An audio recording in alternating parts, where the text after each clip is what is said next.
Shalom a todos, un saludo cordial, muchas bendiciones, bienvenidos a esta transmisión del día de hoy. Como saben, hoy es martes y tenemos nuestros encuentros en vivo. Para el día de hoy, saben que estamos analizando normalmente los días martes y jueves, pues la obra La Dimensión Interna del rabino Ari Kaplan, pero en el día de hoy vamos a abordar un tema diferente. He estado últimamente envuelto profundamente en las investigaciones que estoy llevando a cabo con una tesis sobre Rabbi Abraham Abulafia para la universidad y no he tenido tiempo para preparar la clase de hoy, así que pensé que abordar precisamente uno de los temas de la tesis y es uno de los capítulos que acabo de finalizar, 30 páginas que acabo de escribir sobre la vida de Abraham Abulafia fuera de Sefarad. O sea, todo lo que tiene que ver con los viajes de Abulafia, con su encuentro, su desarrollo realmente en Italia. Y voy a hablar también, si nos alcanza el tiempo, de una figura muy importante del siglo XII, siglo XIII, que es el místico Joaquín de Fiore. Así que este va a ser el tema del encuentro del día de hoy. Sobre Rabbi Abraham Abulafia vamos a estar conversando. Es probable que si hay interés sobre este tema vamos a hacer luego otra clase, que básicamente es como una conferencia. Con el capítulo número 1, les decía, esto es lo que voy a hablarles el día de hoy, son más que nada las investigaciones que he desarrollado para esta tesis en la universidad. Así que antes de comenzar, como siempre, recordando algunos anuncios a aquellas personas que me siguen o están conectándose o llegan por primera vez al canal, recordarles que el día 28 de junio, en unas semanas, vamos a tener la conferencia online sobre ovnis, Kabbalah y el Arca de la Alianza. Vamos a traer los textos cabalísticos que tienen que ver con el tema extraterrestre, los misterios de las dos arcas de la alianza y las descripciones que traen los textos bíblicos sobre una especie de vehículo según los textos en hebreo. Así que ese es el primer anuncio. Se pueden inscribir para la conferencia desde mi escuela online, joelbenjavid.org. Ahí van a tener donde dice arriba escuela online, da clic ahí y pues va a llevarlo a la conferencia. Una vez que se registre, tiene que iniciar sesión en su cuenta de estudiante el día de la conferencia y ahí va a encontrar el link de Zoom. Ese es el primer anuncio. El segundo anuncio es también que recordarles que las consultas privadas de Cábala están disponibles. Hay personas que no saben todavía que yo pues doy sesiones privadas de Cábala. Hay muchas personas que vienen a verme de todas partes del mundo por diferentes situaciones, problemas personales, temas de brujería, temas de economía, temas de pareja, sea cual sea la situación, o preguntas que usted tenga sobre la Cábala, el judaísmo o algún tema personal que usted quiera consultar, pues las consultas de Cábala están disponibles. Solamente con comunicarse al correo electrónico contacto joelbenhabib@gmail.com, pues usted puede pedir información. Lo mismo para las cameas y los tazones cabalísticos. Justo hoy me acaba de llegar un envío de la comunidad judía de Nueva York, donde me acaban de llegar más pergaminos. Hay personas que estaban preguntando por las cameos, los amuletos cabalísticos, si eran en papiro, si son en pergamino, y Baruch Hashem que hoy me han llegado ya algunos pergaminos para ir trabajando en las cameas. Esto que ven acá son pergaminos que es de un animal kasher. Esto está hecho de piel de oveja o de ciervo. Y aquí es donde se escriben los amuletos, aquí es donde se escribe la mezuzá, etc. Entonces, bueno, pues ya me llegaron más pergaminos el día de hoy. Permito. Ya me llegó más pergaminos. Y bueno, igual que también estos pequeños estuches para la mezuzá, que también pueden servir para, aquí se echan también los amuletos y esto se pone en las puertas de la casa, en los negocios. Bueno, en resumen, con estos pequeños anuncios comenzamos.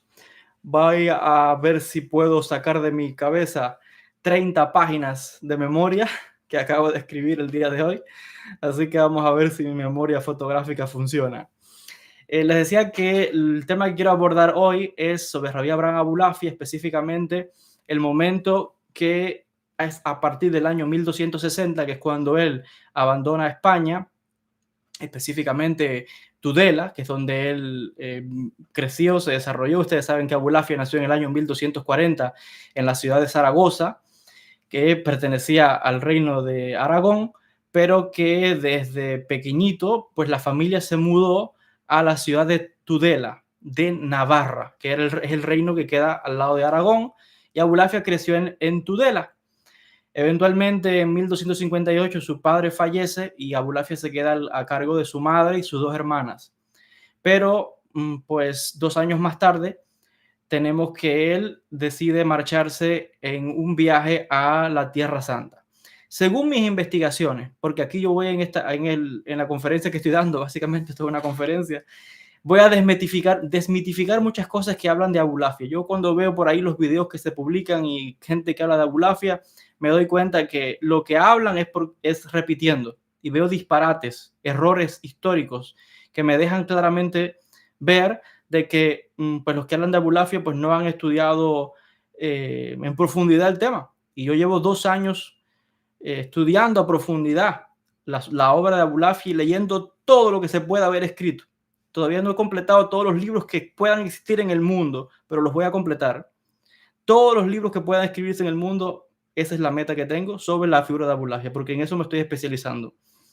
Y entre más estudio, más me doy cuenta de que hay errores en cuanto a la biografía de Abulafia. Entonces, hoy voy a tratar de desmitificar algunos de esos errores. El primero que voy a hablar, según mis propias investigaciones y descubrimientos, es el tema del viaje de Abulafia a la Tierra Santa, lo que hizo en Italia, el famoso tema de la visita al Papa Nicolás III en 1280, entre otros temas. Entonces, partimos del joven Abulafia, que para 1260 realmente hay un enigma, ¿no? Porque él dice en su obra Otzar Eden Ganuz que el Espíritu de Dios lo movió en su interior a pues ir a la tierra de Israel en busca del río Sambatión. Así dice Abulafia. Realmente no nos da detalle porque, claro, Otzar Eden Ganuz es un libro que Abulafia escribió tardíamente, hacia 1285, cuando ya había estudiado Cábala, cuando ya había hecho toda esa visita famosa al Papa y todos esos detalles. Quiere decir que es una obra que Abulafia escribe con conciencia de que es alguien ya reconocido, popular, diríamos que está famoso, con autoridad, y que ya está escribiendo desde una conciencia cabalística, incluso mesiánica, podríamos decir, lo cual significa que esos textos hay que mirarlos con pinzas y no creer automáticamente todo lo que está escrito, porque es alguien que ya está escribiendo con una conciencia mesiánica. Esa es una conciencia que él no tenía cuando él parte de España siendo un joven con solamente 20 años. Ahora, en mis investigaciones, tratando de averiguar qué movió a Abulafia, un joven de 20 años, a dejar su familia en España, en Navarra, irse solo a otro lado del mundo, a la tierra de Israel. ¿Cómo? ¿Qué fue lo que motivó a Abulafia? ¿Qué lo movió a irse de su tierra, a dejar a su madre, porque el padre había fallecido, sus dos hermanas? ¿Cómo es que deja todo? Pensamos también que en la época medieval, moverse desde España hasta un lugar tan lejano como es la tierra de Israel es súper difícil. ¿Cómo se transportaba? Incluso hoy moverse es difícil, el pasaje cuesta carísimo. En aquella época era mucho más difícil porque los medios de transporte que existían en aquel momento eran o unirse a caravanas que partían desde los diferentes puertos de España, por ejemplo, y un puerto muy importante en Barcelona, o los puertos al sur, en Andalucía, Cádiz, Sevilla, etcétera. Y también podrías cruzar hacia el norte de África, Marruecos, y de ahí unirte a una caravana que podrías ir pues en camello, a pie, caminando, pues por tramos, o podrías simplemente, como decía, si tenías el dinero, tomar algunos de esos barcos de genoeses que partían desde Barcelona, y los italianos eran expertos en la navegación en esta época, estamos hablando del siglo XIII. Los navegantes, los marinos italianos eran los más experimentados en esos momentos. Entonces, aún así, es difícil, ¿no? ¿Cómo? Y es que tendemos a pensar de que la gente en la época medieval pues simplemente se la pasaban encerrada en sus casas y que no se movían de las casas, y no es así. Las investigaciones demuestran de que había movilidad, y había una movilidad muy grande por todo el Mediterráneo, y que efectivamente no es tan extraño pensar en Abulafia partiendo desde España joven, por la siguiente razón. Aquí vienen algunos de los descubrimientos que yo he hecho mientras he estado escribiendo esta tesis. Primero, yo sostengo que esa teoría de que Abulafia salió en busca de las tribus perdidas de Israel y tal, está muy bonita la historia, pero no es tan así como que Abulafia sale buscando tribus perdidas. Él simplemente dice en Otar Eden Ganus, un texto otra vez que ya él está editado con una conciencia tardía, él dice que si el Espíritu de Dios me movió a la tierra de Israel en busca del río San Batión. Él no menciona las tribus perdidas, él no menciona nada de eso. ¿Cómo, de dónde llegamos a esta conclusión de que Abulafia, o como repiten muchos por ahí, de que Abulafia andaba buscando las tribus perdidas de Israel? Eso otra vez no está basado en ningún texto, está basado en la especulación de varios historiadores. Mi conclusión es la siguiente. En la época de Abulafia, primeramente, había mucha movilidad itinerante, viajeros. Por todo ese Mediterráneo había muchos viajeros, tanto judíos como cristianos, como musulmanes. Los cristianos principalmente con la creación de las órdenes mendicantes, los franciscanos y los dominicos, pues se movían mucho porque tenían la agenda de predicar el cristianismo. Y los franciscanos precisamente, pues de hecho el mismo San Francisco de Asís, que fue fundador de esa orden, fue uno que se movía mucho y viajó desde Italia hasta, intentó ir al norte de África, fracasó 2 veces la expedición, hasta que finalmente se unió a las cruzadas. San Francisco de Asís se unió a las cruzadas y trató de llegar a Egipto, llegó a Egipto y trató de convencer al sultán Al-Kamil a que se convirtiera al cristianismo. Casi le cuesta la vida, al final se salvó, fue en peregrinaje a Jerusalén, Acre y regresó a Europa. ¿Qué enseña esto? Que la gente se movía, que la gente buscaba la manera de viajar. Entonces, el mundo judío era igual que el mundo islámico. Si miramos la obra, por ejemplo, de Muhyiddin ibn Arabi, uno de los grandes místicos también del siglo XIII en el sur de España, lo vamos a encontrar moviéndose por toda Andalucía, el norte de África, Marruecos, Tunisia, Argelia, etcétera, regresando hasta que finalmente se mueve todo un recorrido a Tierra Santa, Egipto, etcétera. Entonces la gente se movía, la gente viajaba. No es como pensamos que antes la gente no viajaba, que ahora es que la gente viaja. No, la gente viajaba. Ahora, ¿por qué viajaba la gente antes? Una de las principales razones era en peregrinación. Peregrinación a los lugares sagrados. Por tanto, tanto judíos como cristianos como musulmanes viajaban en peregrinación a los lugares pues, sagrados, específicamente en la Tierra Santa. Y en el caso del mundo judío, siempre ha existido ese deseo de regresar a la tierra de los ancestros, a regresar a la tierra de Israel. Siempre ha estado en la liturgia, en las conversaciones, en todo, siempre es regresar a Jerusalén, regresar a Sión y reconstruir Sión. Entonces, tenemos obras, por ejemplo, Rabbi Yehuda Halevi en el Kuzari, que es un texto del siglo XII, un texto de filosofía y debate entre un cristiano, un musulmán y un judío. Al final de ese texto, el rabino, en el diálogo que tiene con el rey, le dice que su deseo es regresar a la Tierra Santa, regresar a reconstruir Sion, reconstruir Jerusalén. Entonces, hay un pensamiento que habla de regresar a Sion y sabemos que Rabbi Yehuda Halevi regresó, de hecho, fue a Jerusalén y falleció en Jerusalén. De hecho, escribió un hermoso poema que es El viaje a Sion, donde él describe todas las peripecias que pasó en esa travesía.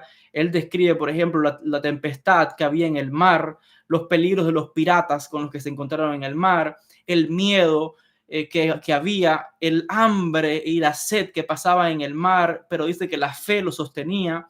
Él habla de la familia que tuvo que dejar en España, su hija, sus nietos, que no iba a ver jamás, pero que la fe de ir a Jerusalén, a la Tierra Santa, era lo que lo movía.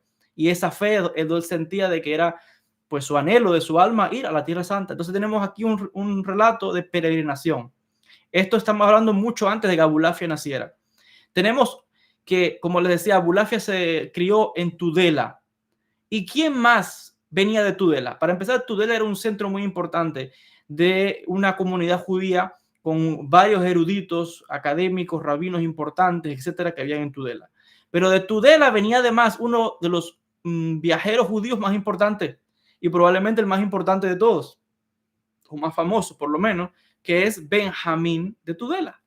Benjamín de Tudela, muchísimo antes que Abulafia, salió también en peregrinación, y él describe todos los lugares, Jerusalén, habla de las comunidades judías en Irak, en Egipto, y da todo un recuento.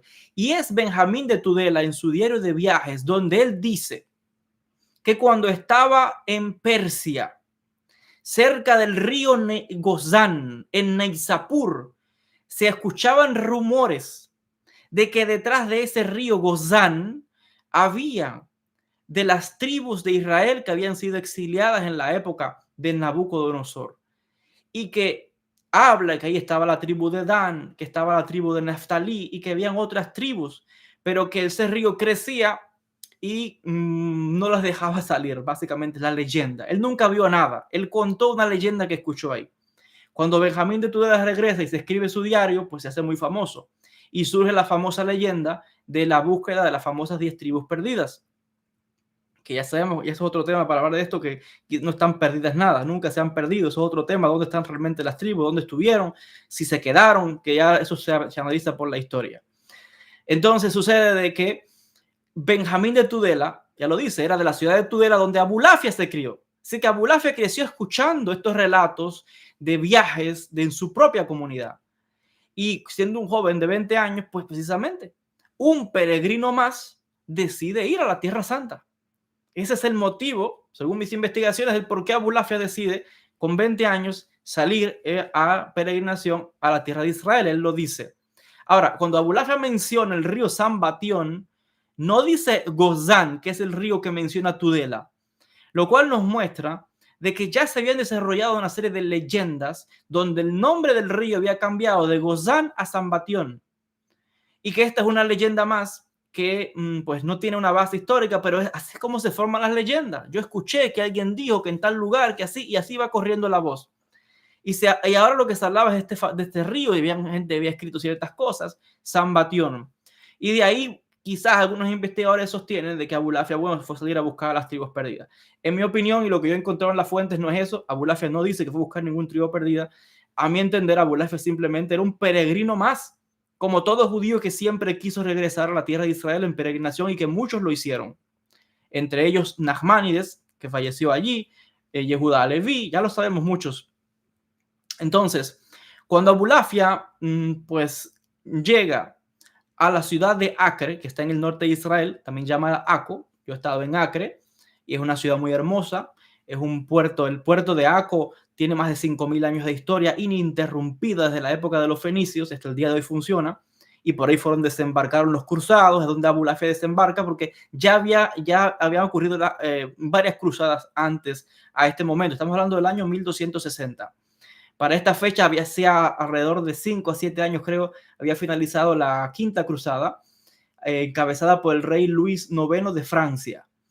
Cuando Abulafia llega, estaba el reino de Jerusalén ya establecido, el reino de los cruzados, pero aunque no había una cruzada activa, sí había un enfrentamiento entre los mongoles y los mamelucos. Saben que los mongoles con Genghis Khan se extendieron por toda esta región y conquistaron toda esta región, y fueron los que arrasaron con el imperio de los abasíes, que era un imperio árabe muy importante, los grandes califatos árabes. Entonces los mamelucos, que eran básicamente turcos, esclavos, que en algún momento se rebelaron en Egipto y tomaron el poder, pues estaban luchando con los mongoles, que estaban combatiendo por el dominio de las ciudades de Alepo en Siria y la ciudad de Damieta. Cuando Abulafia llega hasta Acre, pues este conflicto no le permite que él pueda llegar hasta Jerusalén, porque estamos hablando desde el norte de Israel. Bajar a Jerusalén es una distancia, además los peligros y las peripecias que había en esa época. Asaltos, te costaba la vida. De hecho, Rabbi Yehuda Leví, en cuanto llegó a Jerusalén, murió de un accidente, lo atropelló un carruaje.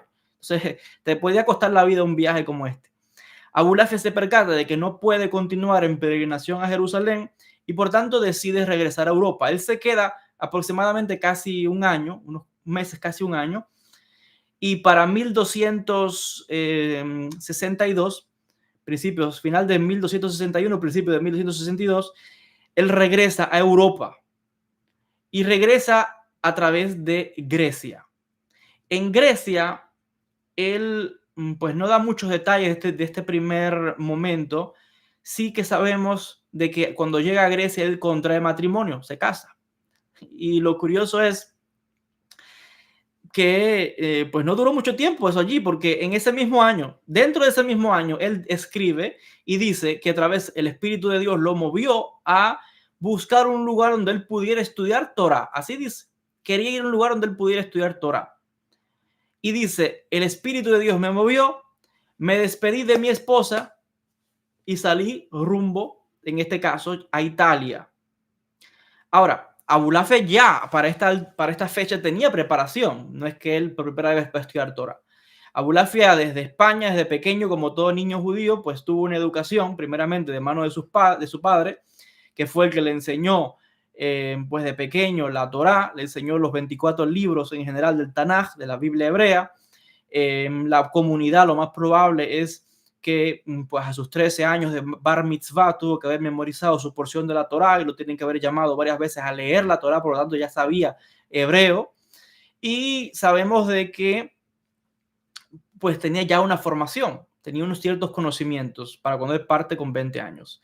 Entonces en Grecia él se da cuenta de que quiere profundizar en sus estudios de la Torá y dice que, bueno, se despide de la mujer, dejó a la mujer y se fue. Ahora, no sé qué quiere decir que se despidió de la mujer, porque esa de despedí a mi mujer, si yo tomara literalmente esas palabras, está diciendo de que se divorció, porque cuando en el judaísmo leemos documentos antiguos donde él dice despide a la mujer, dice que le dio un get, un certificado de divorcio. Por eso dice la Torah que Dios le dice a Moisés que pues cuando vaya a haber un divorcio, que el marido despida a la mujer con un get, con un certificado de divorcio. Ahora, yo no sé si Abulafia se divorció o no, pero la frase que usa, que se despidió de ella, pues parece indicar que pues la divorció y se fue. No estoy seguro. A lo mejor no, a lo mejor siguió casado, a lo mejor es que simplemente se marchó. No lo sé. Hay que profundizar más en los textos. Pero la frase que usa tiene a dar ese significado. Cuando Abulafia llega a Italia, pues se establece en la ciudad de Capua. ¿Qué es la importancia de Capua? Capua era el centro de una comunidad judía importante.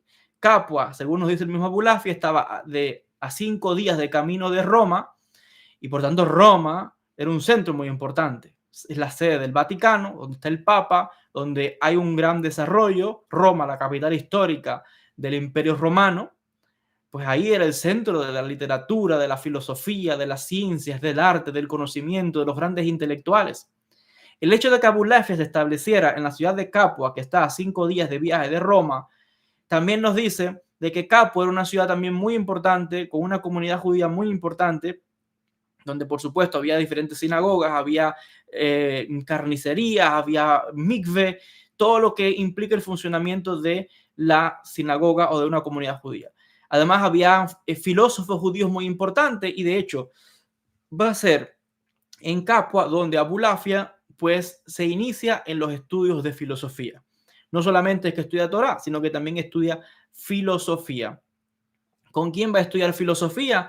Con un rabino que es el filósofo y rabino Rabí Hillel de Verona.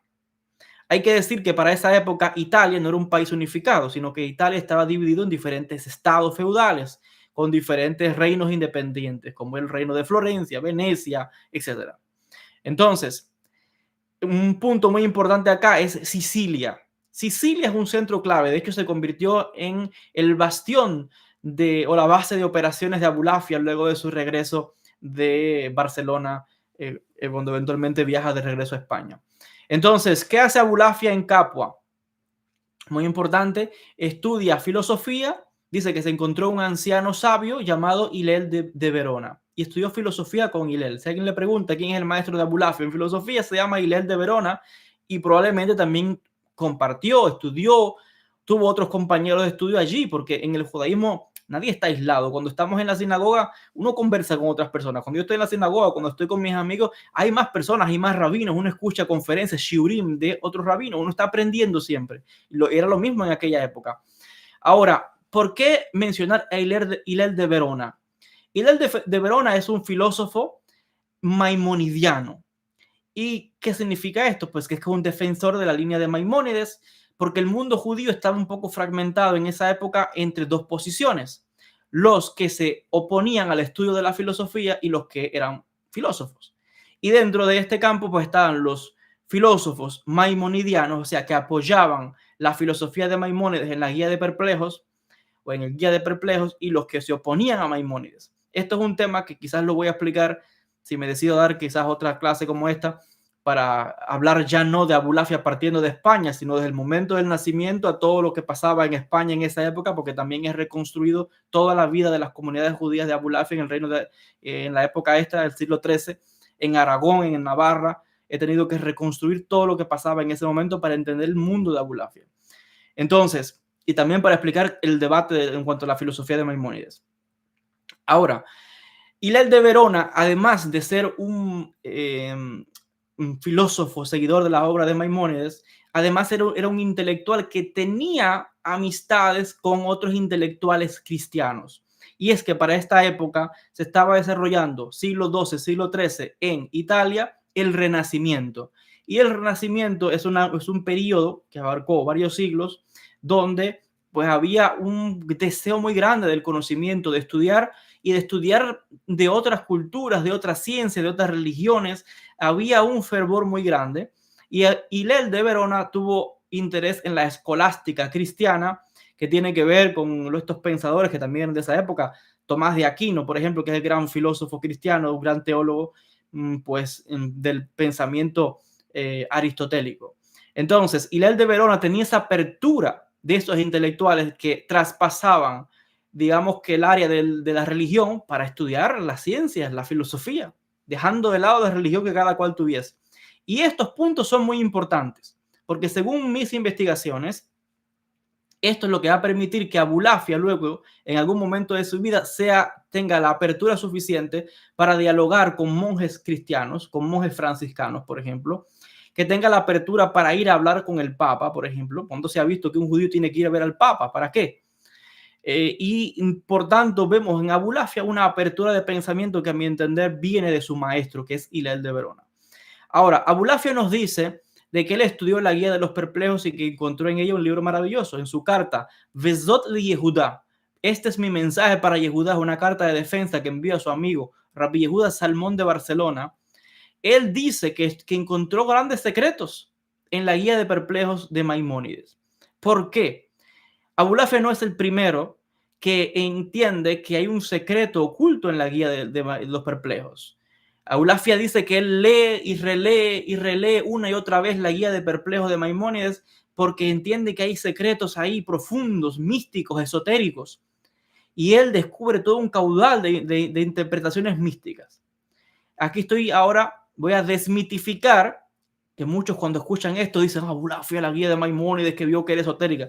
Abulafia no es el primero que hace esto. Antes de Abulafia, muchos años antes, ya la gente estaba estudiando la obra de Maimónides pensando que era un libro esotérico. Abulafia simplemente está enganchándose en una corriente que ya existía, porque es que el mismo Maimónides en la Guía de Perplejos dice que su libro es un libro que guarda secretos. Maimónides lo escribe él mismo. Entonces, no es Abulafia que está diciendo, uy, descubrí un secreto y porque a él se le ocurrió, voy a estudiar la Guía de Perplejos una y otra vez. No, es que Maimónides mismo está diciendo que él tuvo que ocultar la manera en que él va a revelar grandes secretos, pero que tuvo que hacerlo de manera velada, porque no se puede hablar abiertamente de estos secretos porque le costaba la vida en esa época. No solamente a Maimónides, eso ocurría en el mundo cristiano, en el mundo musulmán y en el mundo judío, por supuesto. Y esto lo analiza muy bien Leo Strauss, que fue un gran investigador y escribió todo un libro analizando la forma de escribir esotéricamente que existía en esa época. Y de hecho Maimónides toma esto probablemente del gran filósofo árabe, musulmán, Abu Muhammad al-Farabi, que es el segundo gran maestro que él lo menciona en sus escritos. Entonces, donde se escribía de manera esotérica, no se puede ver las cosas abiertamente porque te cuesta la oposición, la persecución y te puede costar la vida. En aquella época la gente no toleraba mucho y eran tiempos peligrosos. Entonces Maimónides mismo dice que su texto oculta secretos. ¿Y cuáles son los secretos? Y es que se desarrolló en el siglo XIII una serie de filosofía mística o filosofía esotérica. ¿Qué significa esto? Para los filósofos, personas de raciocinio, no pueden admitir o aceptar esas historias de milagros que aparecen en el texto bíblico, en la Torá. Una persona racional no puede creer eso. Los filósofos no pueden aceptar ese pensamiento y reinterpretan la Torá a forma de alegoría. Cuando está ese relato de que Israel cruzó el Mar Rojo, un mar que se divide, que pasa el faraón y que las aguas se cubren, eso para un filósofo es una leyenda, es una mitología, como mismo cualquier mitología. Esas historias de que lanza la vara y se convierte en serpiente, todos son historias, leyendas que ya circulaban en esa época. Un filósofo no puede admitir que eso es real. ¿Y qué hacen los filósofos? Dicen, es que el texto de la Torá no lo puedes leer literal. Eso significa otra cosa, dicen los filósofos. Eso está aludiendo a grandes secretos espirituales. Quizás podrían decir de que el mar que se abrió significa el intelecto cuando se abre a recibir el flujo del intelecto activo, llamaban ellos, a la primera causa. O cuando interpretan los milagros, hacer referencia a alusiones que hace a, por ejemplo, la transformación que puede llevar el intelecto de la persona cuando alcanza estos grandes conocimientos filosóficos. Así que los primeros que ya están interpretando el texto bíblico de la manera de alegoría o de manera mística son los filósofos, no son los cabalistas. Los cabalistas es otra rama, pero los filósofos ya están desarrollando esto también. Y es que ocurre entonces los encontronazos entre los filósofos y los cabalistas. Y de ahí la prohibición de estudiar filosofía, porque para muchos cabalistas tomaban esto literal, los filósofos no. Y uno de los más grandes filósofos judíos de esa época es Rabbi Levi Ben Gershom, uno de los filósofos franceses. Fantástico este filósofo. Entonces, ahí entra un debate. Los cabalistas contra los filósofos. Los rabinos de sinagoga, líderes de comunidades, contra los filósofos. ¿Por qué? Porque estas ideas en esa época, siglo XIII, pues era una bomba en la comunidad. No se escuchaba de que podría existir el ateísmo o que alguien podría decir, no, eso no ocurrió, eso es una leyenda, una alegoría que significa otra cosa. Porque la gente cuando lee un texto se supone que tienes que creerlo, lo que dice el texto. Pero viene el filósofo y te dice, no, eso no es lo que dice y significa otra cosa.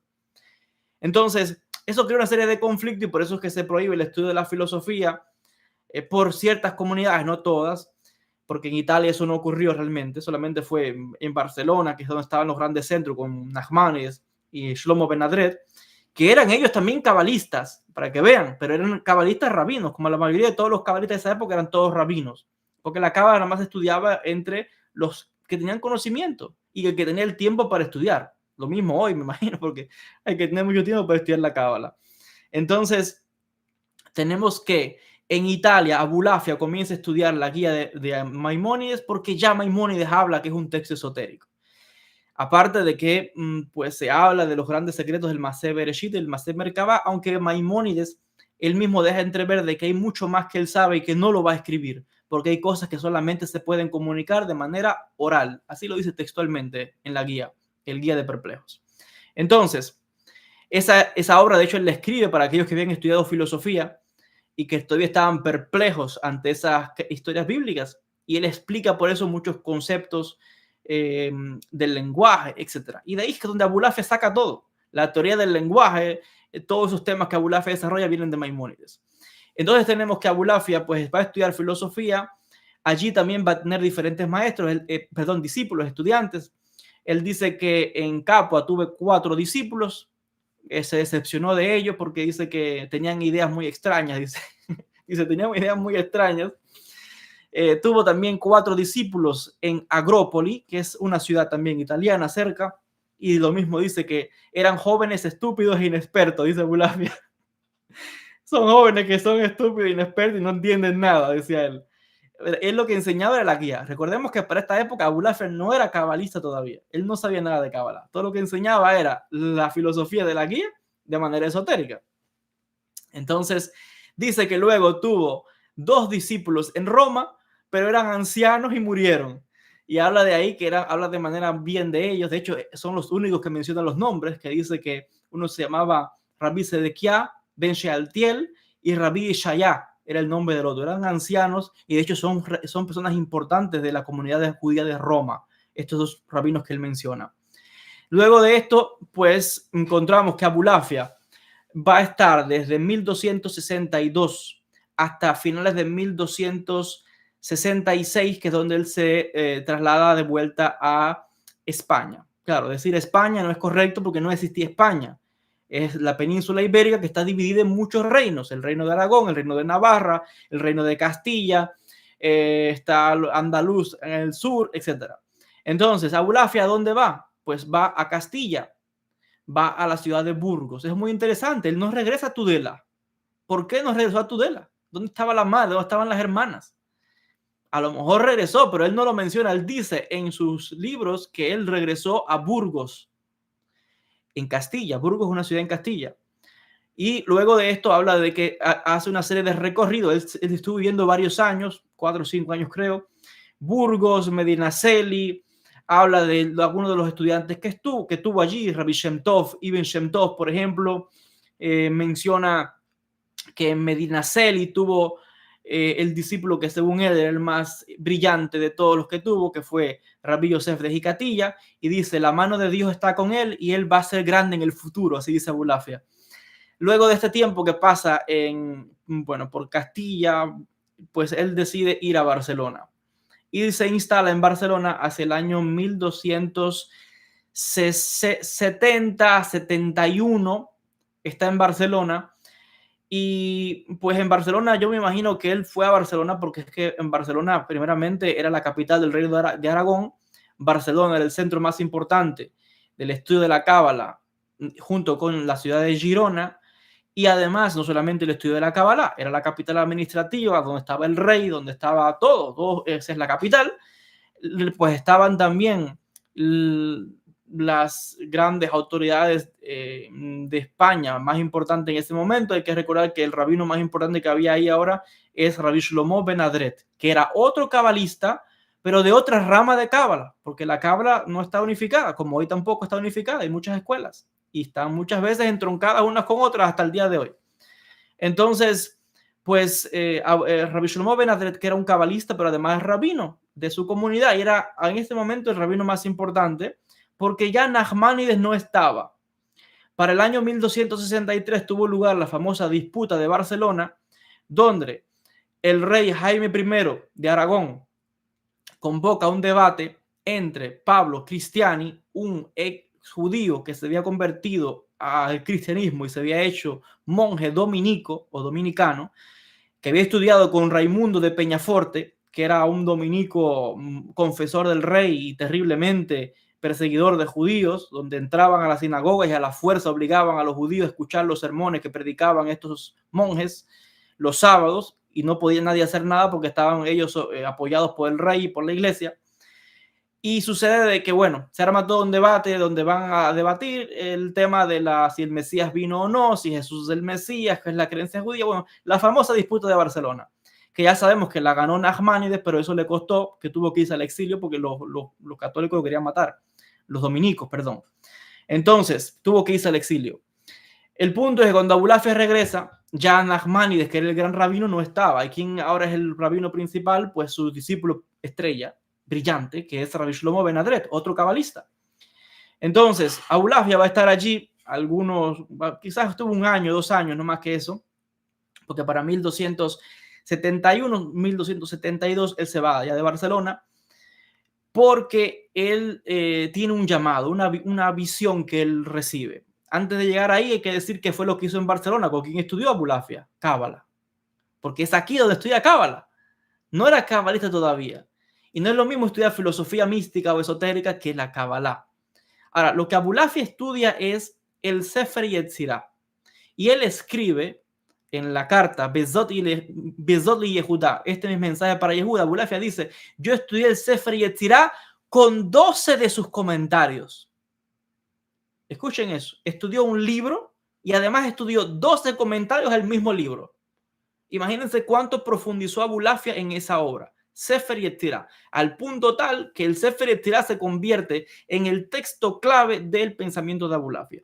Usted me pregunta, ¿En cuáles son los dos grandes pilares de toda la cábala de Abulafia? Está basada en el Sefer Yetzirah y en la guía de perplejos de Maimónides. Esa es toda la cábala de Abulafia. Solo que él, de alguna manera, innova ciertas cosas, pero realmente no habría que decir de innovar, porque todo lo que Abulafia está sacando ya estaba en el mundo judío. Él tomó muchas cosas de los místicos de Ashkenaz, de Alemania, ciertos manuscritos que ya circulaban en España en esa época, y va a ser allí en Barcelona, donde él estudia el Sefer Yetzirah con 12 comentarios. ¿Y con quién estudia? ¿Quién es el maestro de cábala de Abulafia? El maestro de cábala de Abulafia se llamaba Rabbi Baruch Togarmí. Es un rabino que por el apellido Togarmí, ya lo dice, viene de la ciudad de Togarmá, que es en Turquía. Y por tanto, el rabino, el maestro de la que enseñó cábala a Abulafia fue Rabbi Baruch Togarmí. Tenemos identificados ya a los maestros de Abulafia. En filosofía, Rabbi Hillel de Verona. En cábala, Rabbi Baruch Togarmí. Ahora, estudió con otros cabalistas porque él dice, él escribe y dice que cuando estuvo allí, estudió también con 2 rabinos más que le enseñaron tradiciones cabalísticas. Dice que él allí leyó otros libros con los cuales adquirió. Dice que recibió también enseñanzas de la cábala de manera oral, o sea, de boca a boca. Entonces estamos viendo de que incluso, dice el profesor Moshe Idel, según las investigaciones que él presenta en una obra que se llama La Cábala en Cataluña, de que existía un grupo de cabalistas ocultos que tenían una línea de la cábala que venía del sur de Francia. Y Abulafia parece que se conectó con este grupo, que no es el grupo de la escuela de Girona y no es el grupo de la cábala de Barcelona. Es que existían diferentes grupos, todos diferentes, en ese momento en Barcelona. Y Abulafia se conectó con uno de estos grupos que le reveló uno de estos conocimientos. Entonces, es allí en Barcelona donde él dice que él tuvo una visión. Y esa visión él después la va a escribir en la obra Sefer Haot, el libro del signo, donde él mezcla muchas cosas ahí. Mezcla cosas de la visión, mezcla cosas de su visita al Papa, mezcla cosas de cuando él predicó su mensaje a los judíos y a los gentiles, o sea, a los cristianos, y habla un poco de esa visión. Pues él dice de que él recibió como un llamado, allí dice él, pero él se guardó eso por 10 años, casi 10 años, porque eso fue en 1271 y no fue hasta el año 1280 cuando él va a ver al Papa. Así que lo más probable es que la visión que él recibió allí fue la de ir a ver al Papa. Y esa visión la tuvo en Barcelona. Después, en la obra Sefer Haot, él dice que tuvo una visión de Metatrón. Y Metatrón pues le dio una serie de secretos, etc. Entonces, ojo con esto porque es clave. El hecho de que Abulafia dice que fue en Barcelona. Mis investigaciones, y las estoy presentando en esta tesis, he descubierto de dónde viene la idea de ir a ver al Papa. ¿Por qué ir a ver al Papa? ¿Por qué la cábala profética? Hasta ahora, en todas las obras que he leído del profesor Moshe Idel, que es la persona que es experto a nivel mundial en la figura de Abulafia, no hay nadie que sea más experto que el profesor Moshe Idel de la Universidad Hebrea de Jerusalén. Es el que más ha escrito libros sobre Abulafia. No he leído todavía en un libro de él, ni en los de otros profesores, como el profesor Harvey James, que también es otro profesor en Israel. No he leído de ningún profesor que explique lo que yo descubrí en mis investigaciones y que la voy a presentar en esta tesis. Y mis investigaciones demuestran que Abulafia saca la idea de ir a ver al Papa, saca toda su idea de la predicación mesiánica, de todo ese aspecto de la profecía. Eso no viene de que Abulafia se lo inventó del aire. Eso se basa en 2 pilares muy importantes. 1, Nachmanides de Girona. 2, Rabbi Moshe ben Maimón. Y yo he encontrado en las obras de Nachmanides y en la obra de Maimónides prueba de lo que estoy diciendo. Y Abulafia simplemente lo que está haciendo es tratando de cumplir las profecías que ya escribieron estos rabinos mucho antes que él. Esto es algo que he descubierto, tal vez yo no lo he leído en ninguno de los investigadores y yo lo voy a presentar en la tesis que voy a sacar. Y es lo siguiente, en la disputa de Barcelona, Nachmanides da unos hechos muy interesantes, pero voy a hacer una pausa, voy a regresar a Maimónides. Rabbi Moshe ben Maimón, según lo que yo descubrí, que me quedé sorprendido porque es literalmente el programa de Abulafia, es copiado al papel, es siguiendo un mapa lo que está haciendo Abulafia. Maimónides, el gran filósofo, escribe en su Mishneh Torah, la segunda Torah, una obra muy clave, en la sección Ilhot Melachim, que tiene que ver con las leyes de los reyes. Maimónides, hay un momento donde él analiza el aspecto de las profecías, del fin del mundo, de la llegada de la era mesiánica, de la llegada del Mesías, todo eso lo analiza ahí. Y él le pregunta, él dice que el tema de calcular la llegada del Mesías no hay que hacerlo porque el que se pone a calcular la llegada del Mesías es algo abominable, los sabios prohibieron eso. Pero él dice que según las palabras que están claras en los profetas, dice Maimónides, que es sabido que antes de la llegada del Mashiach, del Mesías, se levantaría un profeta en Israel para preparar el corazón del pueblo. Dice también Maimónides de que ese profeta cumpliría una función muy importante antes de la guerra de Gog y Magog y antes de la revelación de la era mesiánica, que él lo llama Hayei Haolam Haba, la vida del mundo venidero. Así literalmente dice Maimónides. Y dice, ¿y para qué necesitamos la era mesiánica? Pregunta Maimónides. Dice Maimónides, no queremos la era mesiánica ni la llegada del Mesías para controlar a las naciones del mundo. No queremos la era mesiánica para comer, ni para beber, ni para vivir la buena vida. Queremos la era mesiánica para dedicarnos a estudiar Torah sin que nadie nos moleste, ni que nadie nos oprima y que nadie nos impida estudiar la Torah. Es lo único que queremos, la era mesiánica. ¿Por qué dice Maimónides esto? Porque Maimónides fue uno que fue perseguido por los musulmanes en Al-Ándalus. Desde cuando joven tuvo que irse también como con 20 años, 16, casi 20 años, 18, tuvo que irse, lo querían matar por los almohadidun, que conquistaron Al-Ándalus, estaban luchando unos con otros, los almorávides, con los almorabitun, almuwahidun, los almorávides y los almohades. Entonces, pues estaba perseguido. Y tenemos en el caso de la época de Abulafia también los debates que acabo de mencionar, la disputa de Barcelona, las persecuciones a las comunidades judías. Todo eso lo voy a tocar quizás en otra conferencia donde yo voy a analizar el contexto social. Pero Maimónides está diciendo, ni queremos controlar el mundo, ni queremos nada, lo único que queremos es estudiar Torah y que los no judíos nos dejen tranquilos, que está bueno ya de que nos quieran convertir y que nos quieran convencer de nada. Déjennos en paz, lo único que queremos es estudiar Torah. Pero dice claramente, antes de la llegada del Mesías y de la guerra de Gog y Magog, va a levantarse un profeta que va a preparar el corazón de los hombres. Guarden eso en la memoria. Segundo punto. En la disputa de Barcelona de 1263, Nachmanides, en el debate contra Pau Cristiani quiere coger el Talmud y torcerlo para probar que el Talmud está probando que Jesús es el Mesías y toda la teología cristiana. Y Nachmanides pues le dice, no, espérate, que tú estás torciendo los textos. Y analiza un aspecto muy importante, y es la aparición del Mesías en Roma. Dice el Talmud, hay un pasaje en el Talmud, Sanedrín 98a. Los rabinos están preguntando cuándo va a llegar el hijo de David.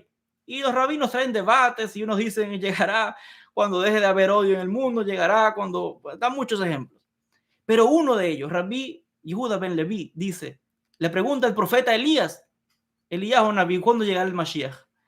Y Elías le dice que el Mesías ya está a las puertas de Roma con los pobres, con los humildes. Y hay todo un debate donde pues dicen, se desarrolla en el mundo judío desde la época del Talmud hasta la época que estamos hablando, es la época medieval. El Talmud, saben que se escribió del siglo II al siglo V, lo digo casi principio del siglo VI, pero estamos hablando ahora en el siglo XIII. Muchos siglos han pasado. Y estamos hablando que en este debate Nachmanides deja ver que se desarrolló en todo ese periodo en el mundo judío una creencia de que el Mesías aparecería en Roma. Y Nachmanides dice además algo más. 3 veces lo menciona. Que el Mesías, lo mismo que Moisés fue el Mesías de su generación y Dios, en el nombre de Dios fue a presentarse ante el faraón y le dijo en el nombre de Dios, deja a mi pueblo ir para que me sirva. Él dice así, textualmente lo dice 3 veces. El Mesías, igual que Moisés, irá a Roma y se presentará ante el Papa y le dirá deja a mi pueblo ir y traerá redención al pueblo de Israel. Así lo escribe Nachmanides en la famosa disputa de Barcelona de 1263, cuando Abulafia ni siquiera había estudiado filosofía, ni era cabalista, y era un chico que andaba todavía dando vuelta por Grecia, llegando a Italia. Entonces, ya estamos viendo que, de hecho, dice Nachmanides que el Mashiach, y lo repito nuevamente, y va a ver al Papa y le va a decir, deja ir a mi pueblo, y se va a presentar ante otros reyes y se va a quedar en Roma varios días hasta que se ocurra la destrucción de Roma. Y lo interesante de esto es que aquí está todo. Estos son los descubrimientos que he hecho para esta investigación, para la tesis que estoy presentando en la universidad. Yo no he leído esto en ningún investigador, y son los descubrimientos que he hecho y que los voy a presentar en la tesis, que el origen de las enseñanzas de Abulafia están basadas en estos aspectos. Maimónides habló de la llegada de un profeta, y ya Nachmanides está diciendo que el profeta va a ir a ver al Papa, que va a aparecer un día en Roma, que va a decirle, deja a mi pueblo ir, que va a ir a hablarle Beshem Adonai, en el nombre de Dios. Y Abulafia, cuando va a ver a Roma, dice igual, que se presenta en el nombre de Hashem. Y otra vez el aspecto de el nombre, Yud Hei Vav Hei, y que claramente iría a Roma. O sea, Abulafia, no es casualidad que estando en Barcelona, el mismo lugar donde tuvo la disputa de Barcelona y donde se dijeron estas palabras, qué casualidad que Abulafia dice, tengo una visión, tengo que ir a Roma. No es casualidad, señores, que en el mismo lugar Abulafia de repente dice, tengo que ir a Roma a ver al Papa. Entonces, Abulafia no se está inventando nada. Abulafia simplemente está estudiando los textos judíos y se sintió tal vez con ese llamado en su interior de decir, bueno, tengo esta inspiración, ¿por qué no puedo ser yo? De hecho, los rabinos dicen, toda persona debería sentirse que es el Mesías. Toda persona debería sentirse que es el Mesías en potencia. Abulafia dijo, bueno, vamos a ver. Y él esperó casi 10 años. En esos 10 años regresó después de esto a Grecia. En Grecia siguió estudiando, enseñando en la guía. Y lo tenemos que para 1279, pues está de regreso, está en Italia nuevamente. Y bueno, él pasa por Corfú. En Corfú ya parece que él empezó a hablar de esto, que quería ver al Papa, hablando, claro, hay que entender que la comunidad judía en esa época pues estaba un poco oprimida, hastiada de las persecuciones de los franciscanos, los dominicos, conversiones a la fuerza, aguantando esas prédicas en la sinagoga, bueno, muchas cosas, que eso lo voy a presentar, les digo, quizás en otra conferencia que dé así para ustedes. ¿Y qué sucede? Pues que Abulafia dice, yo soy el que tiene que ir a liberar al pueblo, como dice, ¿no? Como Moisés. ¿Quién es el faraón moderno? El que más tiene poder, porque el que más tenía poder en Europa es el Papa. En esa época, el único que tenía más fuerza es el Papa. De hecho, el Papa es el que coronaba los reyes de Europa. Por eso es que hasta el día de hoy, ningún rey de Europa, de los que quedan, ni el rey de España, ni los reyes de Suecia, ni donde quedan los reyes, ninguno se pone corona. Usted no ha visto de cuando, busquen los vídeos, cuando coronaron al rey Felipe, usted no ha visto a Felipe con la corona. La corona está al lado. El único que puede llevar la corona en países católicos es el Papa, porque el Papa se coronaba en tiempo antiguo. Los últimos papas ya no se coronan. Pero antes, el único que llevaba corona en Europa es el Papa, y el que podía poner corona a los demás es el Papa. Por eso es cuando Napoleón, en el 1815, lo que era, o algo así, 1802, Napoleón, cuando se va a declarar emperador, el obispo le va a poner la corona y Napoleón se la quita y él mismo se la pone. O sea, que la iglesia es la que coronaba a los papas, a los reyes, a los emperadores, etc. Entonces, el más poderoso que había, el faraón de esa época, ¿quién era? El Papa. Abulafia simplemente está cumpliendo las palabras de Nachmanides. Eso es todo. Y las palabras de Maimónides. Entonces, de hecho, Maimónides dice que ese Mesías o ese profeta desarrollaría un mensaje lingüístico que con sus palabras sería capaz de cambiar los corazones. Y dice así, lingüístico. Toda la cábala de Abulafia es lengua, las letras hebreas. Esa es la cábala de Abulafia.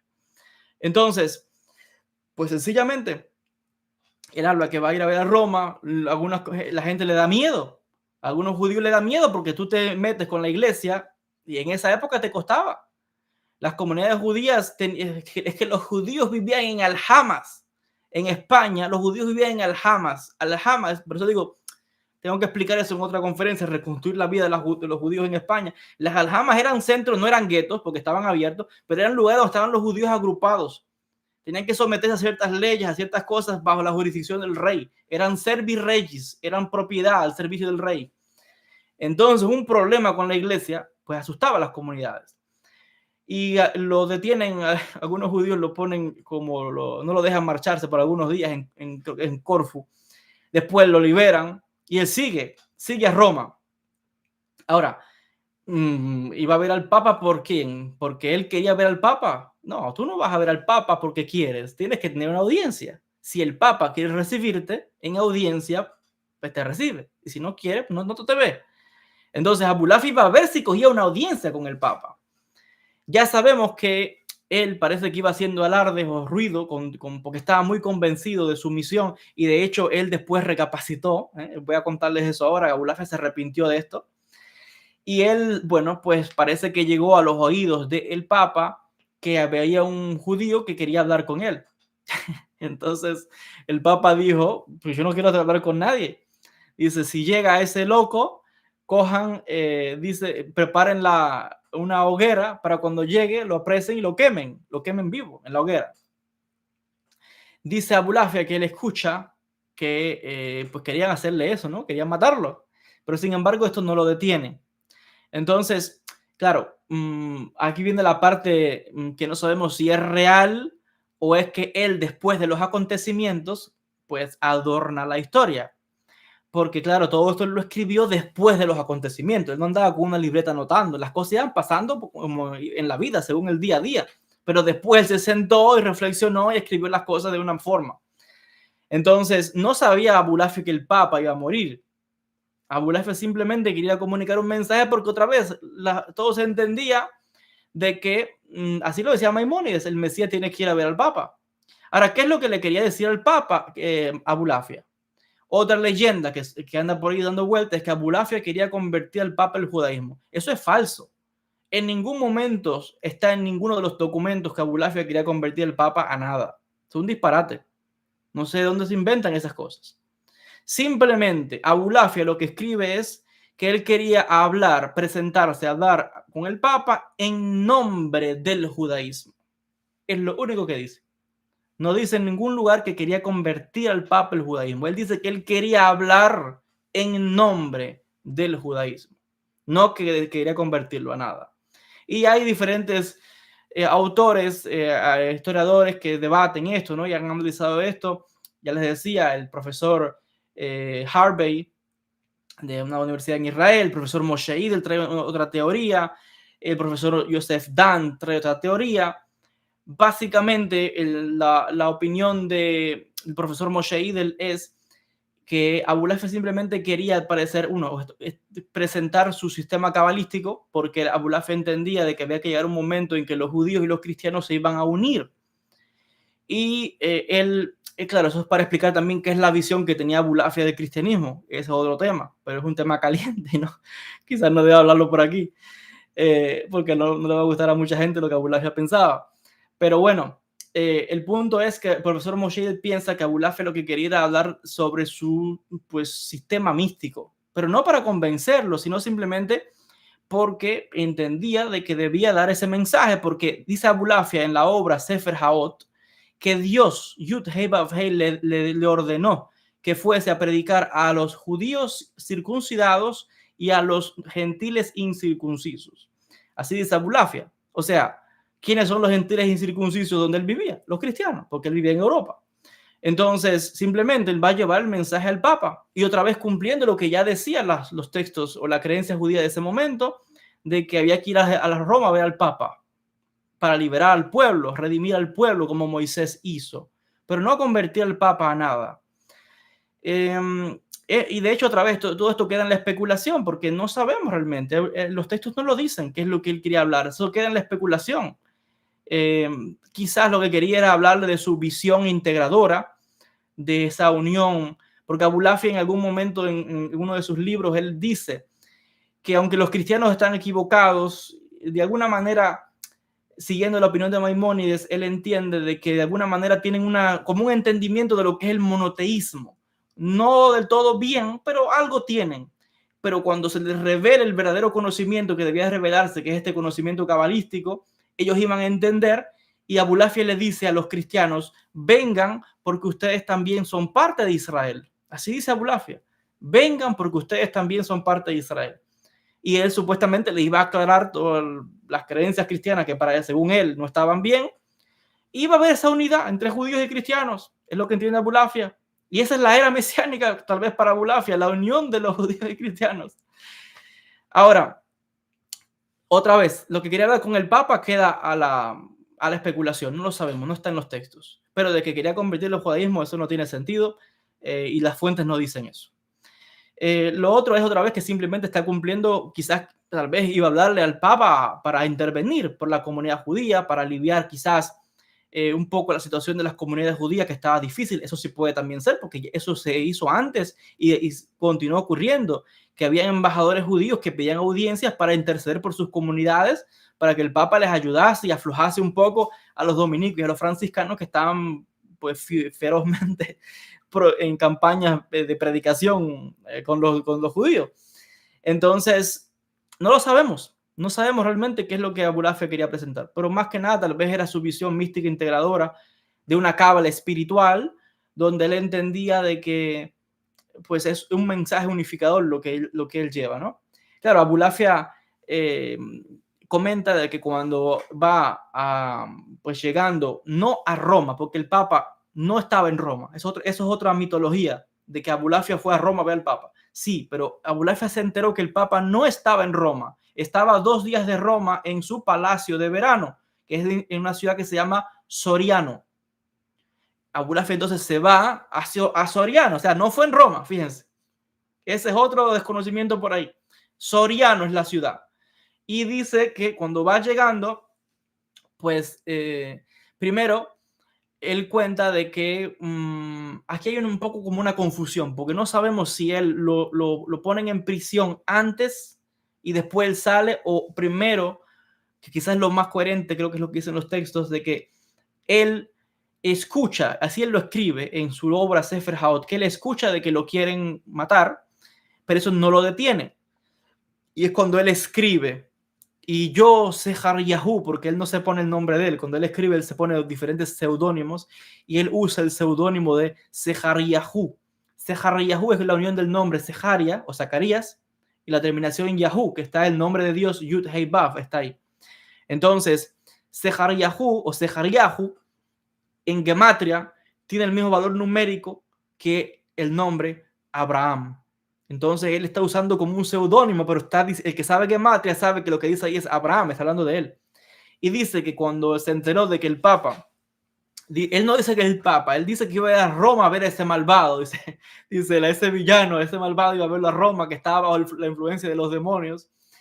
Y dice él que cuando se enteró de que querían hacer daño a Sejariahu, dice que se sentó e hizo itboded. O sea, dice que hizo intenciones, meditaciones, y dice: y el nombre de Dios, Yud Hei Vav Hei, salió en mi defensa por tierra y por mar, y combatió y dio muerte al enemigo.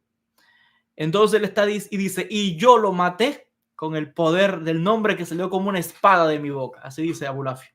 Así dice: yo lo maté, así dice.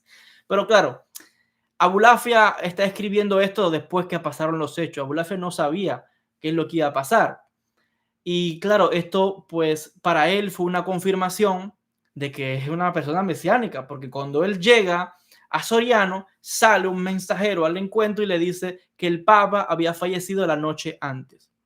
Ahora, hay unas investigaciones que parecen indicar que el Papa ya había fallecido hace 3 a 4 días antes de cuando Abulafia llegó. Sí que no está tan claro, porque él quería llegar para Rosh Hashanah. Eso es muy importante, que él quería llegar en la fecha de Rosh Hashanah, porque él quería encajar y cumplir con la profecía que hablaba de la revelación del Mesías en Rosh Hashanah. Pero cuando Abulafia llegó, ya el Papa había muerto unos días antes. Entonces hay otras fuentes que nos están diciendo que no encajó con el día que él de Rosh Hashanah, pero él después escribe un poco la historia. Y es cuando él dice que da gloria a Dios, que lo protegió de sus enemigos. Y es cuando él pone, bueno, ese relato, ¿no?, que les acabo de contar, donde él pone que el nombre de Dios fue como una espada en mi lengua que salió y dice que dio muerte al enemigo y yo lo maté, y dice que el nombre salió a defenderlo por tierra y por mar, y sencillamente da gloria a Dios que ha protegido a su enviado, ¿no? Porque ese Yahú dice que fue un enviado de Dios, un profeta. Entonces, claro, vuelvo a decir, esto Abulafia lo escribió después. Entonces él después está interpretando, bueno, ¿qué significa esto? El Papa se murió, pues que Dios me protegió, es que soy yo, es que estoy elegido. Pero ya sabemos que ahí dice él que los pequeños hermanos lo detuvieron por 28 días. ¿Quiénes son los pequeños hermanos? Los franciscanos, porque recuerden que es la orden de los franciscanos, una orden monacal que se llama los hermanos pequeños. Entonces, pues dice que los tuvieron retenidos 28 días. En esos 28 días que estuvo con los franciscanos, Abulafia dice que él entra a la conversación con los monjes y se da cuenta que algunos de ellos, dice, tienen el mismo conocimiento que yo tengo y son hombres entendidos e iluminados que son Hasid. ¿Cómo es la frase en hebreo? La frase en hebreo que usa es como, creo que es como Hasidei, es como son como los piadosos de las naciones, es lo que él usa, o como los justos de las naciones. Entonces Abulafia admite que entre los franciscanos con los que él conversó, estos monjes, entre ellos había algunos que para él eran de entre los justos de las naciones, así escribe, y que tenían un conocimiento esotérico parecido al que él tenía. Y esto es muy interesante, que esto da pie para otros análisis de por qué los franciscanos tenían este conocimiento. Ahí viene la figura de Joaquín de Fiore, con los franciscanos espiritualistas, es otro tema.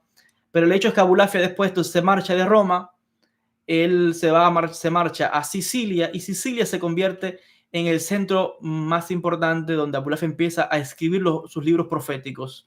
De manera fervorosa empieza a escribir muchos libros proféticos. Y ustedes se habrán dado cuenta de algo muy importante en todo el relato que yo estoy haciendo. Miren todo, ya vamos por la casi final de la vuelta de la vida de Abulafia. Y yo no he mencionado por ningún lado que a Abulafia lo estaban persiguiendo, que no querían que predicara cábala, que Shlomo Ben Adher lo persiguió, que todo el mundo lo está persiguiendo. ¿Ustedes han escuchado que yo he hablado algo de eso? No lo han escuchado. Porque es que hasta este momento en la vida de Abulafia, nada de eso ha acontecido. Ni siquiera cuando Abulafia estuvo en Barcelona. Por eso es que hay que entender los hechos históricos, hay que estudiar los manuscritos, hay que saber. Si uno no es historiador y no es experto en esa área, se riega muchas mentiras. Hasta ahora no he mencionado, y estoy hablando de manera cronológica, los hechos. Hasta ahora no hay ninguna oposición a Abulafia, ni siquiera como está yendo a hablar con el Papa. El problema con Abulafia viene ahora, después. Lo voy a mencionar ahora, pero para que vean que ni a Abulafia lo andaban persiguiendo todo el rato, ni andaban detrás de él, ni lo andaban botando de un lado de otro, no. Hasta ahora, con todo lo que ha hecho, todo está maravilloso. Y la mayoría de todos sus estudiantes, porque él los menciona, los que tuvo en España, eran todos rabinos, y algunos muy importantes. Abulafia simplemente era un místico más, un filósofo más, como la comunidad judía, pues ya está. Pero no he mencionado ninguna persecución a Abulafia. Viene ahora una oposición, la voy a mencionar, ocurre en Sicilia, y voy a mencionar por qué. Y aquí viene otra de las conclusiones que he sacado de mis investigaciones de estos textos, y es que Abulafia está reinterpretando todo lo que está ocurriendo, de lo que le pasó, todo esto del tema del Papa, murió el Papa, ¿qué pasa acá? Y lo interesante es que yo consulté los manuscritos del Vaticano que están escritos en latín. Hay dos textos que hablan de cómo murió el Papa y habla claramente y dice del Papa Nicolás III. Yo estuve en las tumbas de Nicolás III, de ese Papa, en Roma, y leí los manuscritos que están en la Biblioteca del Vaticano en latín, y dice claramente, dos fuentes, dice que este Papa, que dice que murió subitus mortem, una muerte súbita, de repente, dice que murió en una noche, de repente, y dice que murió sin confesarse. Le dio una apoplejía, un derrame cerebral. Y la muerte fue tan rápida y tan deprisa que no dio tiempo ni siquiera a que el hombre se confesase y pidiera perdón antes de morir. Le dieran lo que hacen los católicos, no sé cómo se llama esto, que el moribundo le dan los últimos, no sé cómo se le llama. Entonces, el hombre murió de repente, el Papa murió de repente. Y los textos en latín dicen así. Este Papa, Nicolás III, murió de repente de un derrame cerebral. Ahora, lo curioso es que Abulafia en el texto Sefer Haot dice que él hizo itboded, meditaciones, intenciones, y que el nombre de Dios penetró, destruyó. ¿Dónde fue la muerte del Papa? Aquí, un derrame cerebral. Yo no estoy diciendo que Abulafia mató al Papa, no lo sabemos. Lo más tentado es decir, sí, mató al Papa, qué historia más fantástica. Los textos hay que mirarlos con pinza, porque recuerden que Abulafia escribió eso después que las cosas pasaron. Si hubiera pasado otra cosa, a lo mejor no lo hubiera escrito. Entonces, para un historiador, las cosas hay que mirarlas con cuidado. Las creencias después de cada cual es un tema personal, pero para un historiador no sé, hay que ser, no sé, hay que ver las cosas de manera clara. Entonces, sí es muy interesante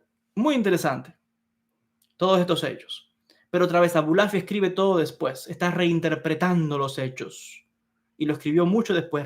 Es que así uno reinterpreta. Bueno, ¿por qué me pasó esto? ¿Por qué fue así? Dios me salvó. La gente reinterpreta las cosas que suceden.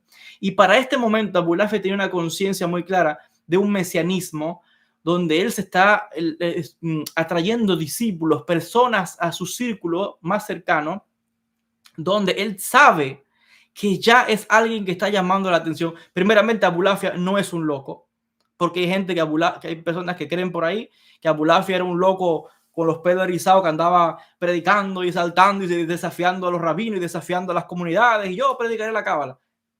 Eso no es así. Ustedes no han escuchado que yo he hablado de eso en ningún lado. El profesor Moshe habla de este tema tan importante y dice, Abulafia era un genio.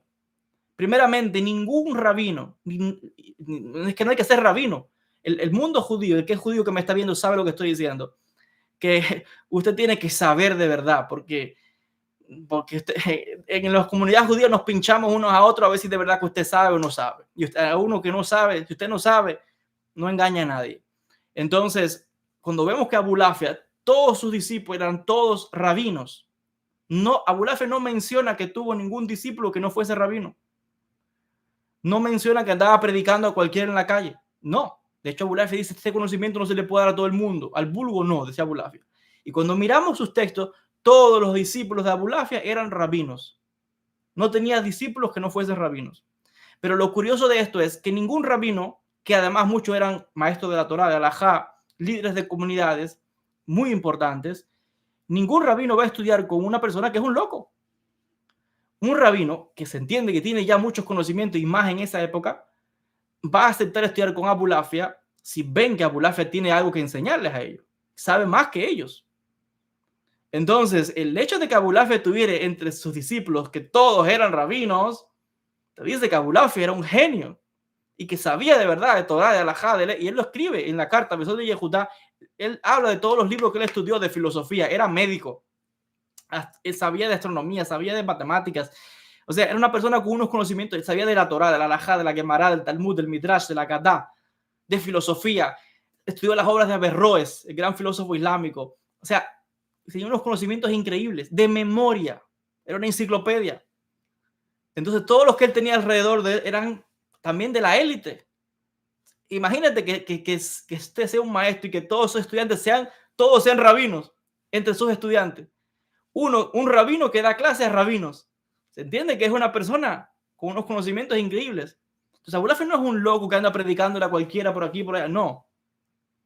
Como a veces se le puede hacer creer, y por ahí yo he visto algunos videos y se pone Abulafia como que anda desafiando a la sociedad, abajo del sistema. Y no, es que es un disparate. Eso no está en los textos. Entonces, Abulafia es un genio, brillante. Cuando uno lee los libros de Abulafia, al principio le cuesta un poco entender, pero después te vas dando cuenta de dónde, porque entre más uno estudia y dice, esto lo cogió de aquí, esto lo tomó de aquí, esto viene de aquí, esto viene de acá, y cómo él teje todo para crear su pensamiento.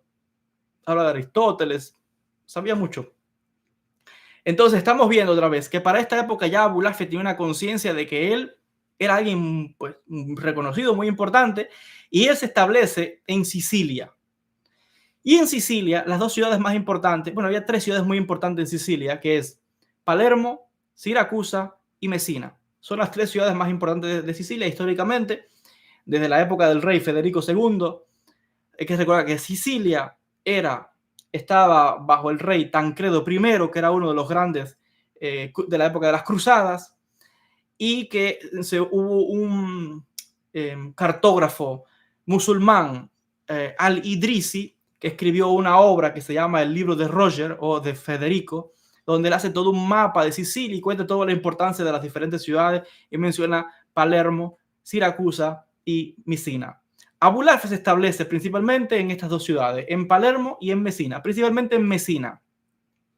Entonces, ¿por qué? Palermo y Messina tenían puertos muy importantes, mucha economía, comercio, grandes comunidades judías.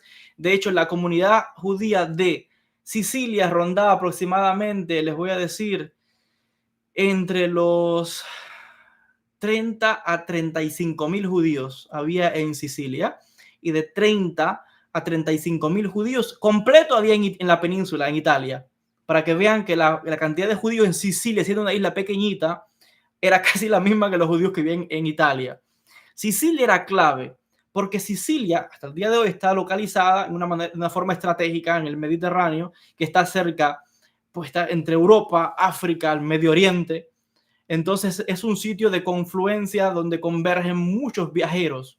Y en estos puertos donde Abulafia se establece, Messina y Palermo tenían puertos muy importantes, llegaban los barcos con los navegantes de Génova, de Venecia, llegaban también navegantes de Cataluña, porque la flota catalana después se convirtió los catalanes se convirtieron en marineros muy importantes. Luego le quitaron el mando a los navegantes italianos. Los catalanes fueron los más importantes navegantes después, en el siglo XIII. De hecho, Sicilia en algún momento estuvo bajo la corona de Aragón por Jaime II, el rey de Aragón. Entonces, tenemos que Abulafia está en Messina. Y en Messina, pues él pues, está en la comunidad judía. Porque esto es otra cosa importante. A veces la gente piensa que Abulafia anda como un loco por las calles, por las montañas, y no se asocia con nadie. No, Abulafia está normal en su comunidad, con los judíos, va al Shabbat, lo que él no escribe estas cosas. O menciona algunas cosas, pero no todo. Y es allí, él tiene discípulos, dice los nombres de los discípulos, tiene alrededor de 12 discípulos. Pero claro, Abulafia por esa época, después del tema del Papa y todo este acontecimiento, pues él está un poco eufórico, ¿no? Porque se cree muchas cosas Abulafia. Ahora, no soy yo el que digo que él se cree cosas. Él lo escribe porque después los discípulos se le van. Tienen miedo de Abulafia porque lo ven como desafiante a la iglesia, al Papa, no sé quién. Él se cree como... Y cuando ve que los discípulos se le fueron, él escribe a Abulafia. Esta es una época que yo estuve en esta condición. Y creo que estuvo casi 7 años, dice él. Y estuve en esta condición donde estaba atormentado por ideas erróneas, estúpidas, que me trajeron muchos problemas. Y tuve una lucha y estaba solo. Era una batalla mental que él tenía. Dice, hasta que yo pude salir de esto. Pero fue un periodo donde yo actué de manera estúpida. Así dice, hice cosas estúpidas que me trajeron muchos problemas. Quiere decir que Abulafia después está diciendo que todo eso de ir a ver al Papa, de los discípulos que se le fueron, de llamarse el Mesías y todo ese lío, pues le causó problemas. Porque va a ser en Sicilia donde empieza a reunir gente y la gente empieza a verlo. ¡Wow! Los conocimientos que tiene el Papa. Dicen que es esto, que habla de profecías, que cumplió la profecía de Nachmanides, que fue a ver a Roma al Papa, que está hablando de la restauración de la profecía, que Maimónides escribió que llegarían del Mesías, un profeta. Entonces, y él parece que cumplió las profecías. Es un genio en la Kabbalah, en la Torah, en los misterios. La gente empieza a ver a Abulafia con otros ojos. Al punto tal que Abulafia dice que tenía tanto poder en Sicilia que él se jacta y dice, tengo bajo mi comando a hombres que con solo una orden mía hacen lo que yo les diga. Así él se jacta en sus libros. Con una orden que yo les dé, hacen lo que yo diga. ¿Qué sucede? Ahí es cuando él empieza a traer mucho foco, mucho ojo arriba de él, y los rabinos de Sicilia empiezan a preocuparse, porque este hombre que llega de Aragón, que anda como itinerante, porque desde el momento no tiene comunidad fija. Abulafia no tiene comunidad fija, anda de Tudela a Tierra Santa, después a Capua, después a Roma, después a Barcelona, después a Burgos, después a Medinaceli, después regresa a Capua, a Agrópolis, a Roma, Sicilia. De este tipo, ¿de qué comunidad tú eres? Porque en el mundo judío, ¿de qué comunidad tú eres? Entonces llega, reúne gente alrededor de él, parece que hace cosas increíbles, y Abulafia empieza a creerse que él tal vez sea el Mesías. Y él lo escribe en ese libro, por eso es que ese libro está un poco retocado por él, donde él dice, y Yud Hei Vav Hei envió a su Mesías, cuando habla del encuentro con el Papa, y envió a su Mesías. ¿Quién es su Mesías? Tejaryahu. ¿Y quién es Tejaryahu? Él. Pero después, cuando ahí viene el problema ahora, los rabinos de ahí mandan cartas a preguntar a la figura más importante, el líder del mundo judío en ese momento. El líder de los judíos, ¿quién era? Rabbi Shlomo ben Adret. Fueron los rabinos de Sicilia los que mandaron cartas a Barcelona a preguntar al rabino de Barcelona quién es este hombre. Es verdad todo lo que dice, hay que escucharle, está reuniendo gente alrededor, parece que dice que es el Mesías. Si es el Mesías, pues la redención tiene que llegar. Maimónides escribe también en Mishneh Torah, Ilhot Melahim, las leyes de los reyes, que el Mesías tiene que reunir a los exiliados, tiene que regresarlos a Jerusalén, tiene que construir el templo. Si no hace estas cosas, no es el Mesías. O sea, aparece alguien que parece que es el Mesías, pues hay que preguntar a los rabinos. Y fueron los rabinos de las comunidades de Sicilia las que mandan carta a Barcelona a preguntar a la figura más importante en Alajá y en Kabbalah, porque era otro cabalista muy importante, Rabbi Shlomo ben Adret, dinos algo de este hombre. Y es cuando al parecer algunas personas en Barcelona le hablan un poco mal a Ben Adret, le hablan un poco mal de Abulafia. ¿Cómo lo sabemos? Porque Abulafia en la carta que después manda defendiéndose de lo que le acusan, le manda una carta a Rabbi Yehuda Salmón de Barcelona, que era discípulo de él y además discípulo de Ben Adret, y que era un rabino importante en la comunidad de Barcelona. Él le dice, y yo he escuchado que al Rav Ben Adret le han hablado mal de mí, él no me conoce, si él me conociera, viera que no es como él dice, le insinúa, háblale bien de mí, háblale bien a él de mí, porque si él supiera los hechos, no pensaría mal de mí. Abulafia es magnífico, porque Abulafia no lo ataca, no le dice, no le ofende, no. Él sabe que es un gran rabino. Sí que le pincha un poco en la respuesta, porque Abulafia pertenece a una cábala diferente a la cábala de Ben Adret. La cábala de Ben Adret es lo que los investigadores hoy en las universidades llaman la cábala teosófica. Eso no son definiciones antiguas, sino que son definiciones modernas en la universidad. La cábala, dicen que hay diferentes tipos de cábala, la cábala teosófica, la cábala de los profética o cábala extática y la cábala maasit. La cábala teosófica es la que tiene que ver con el estudio de la Sefirot y el árbol de la vida.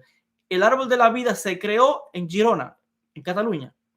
Todo ese árbol fue creado allí, por la escuela de Girona. Y estos son cabalistas teosóficos, creen en las 10 Sefirot. Entonces Abulafia pincha. No ataca directamente, pero de manera magistral, que esa carta hay que leerla porque es maravilloso como Abulafia se defiende de una manera con arte, yo diría. Porque él dice, le han hablado al Rav mal de mí, pero si él supiera, cambiará su opinión. Y después él habla de otras cosas y de momento salta a hablar de los cabalistas de la cábala de la Sefirot y dice, porque aquí hay que entender algo, que había un debate en esa época entre si las Sefirot eran literales o son simplemente alegorías. Había cabalistas que pensaban que las 10 Sefirot eran literalmente el cuerpo de Dios, que Dios tenía un cuerpo. Otros cabalistas y filósofos decían, entonces, ¿cómo Dios va a tener un cuerpo? Dios no tiene cuerpo. Había otro debate entre otros cabalistas para no entendían qué es lo que era Keter. Unos decían Keter es Dios. Otros decían Keter no es Dios. Keter no es Keter, pues sencillamente, de hecho, no es ni siquiera parte del árbol de la vida. En lugar de Keter va Da'at. Entonces había debates ahí.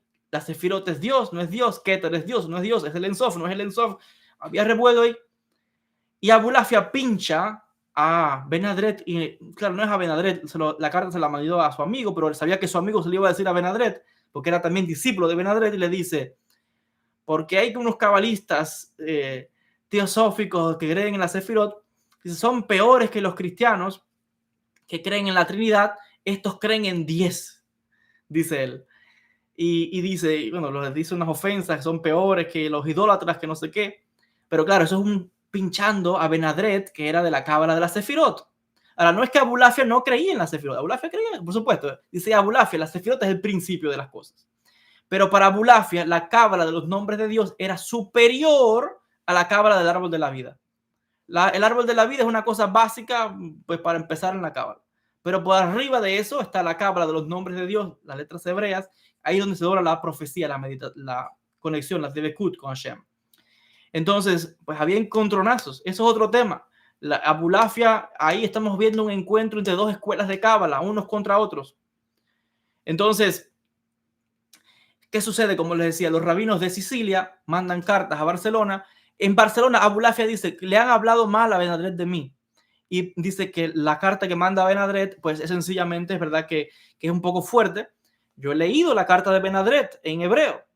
Y pues dice claramente, que dice a Ben-Hadret, se levantó de entre los hijos de Israel este hombre, un hombre, un tal Abraham, no se llama Abulaf, se llama Abraham, que arrastró a muchos en Sicilia y que mezcló verdades con mentiras de las palabras de los sabios y es como un loco, y diciendo que era el Mesías.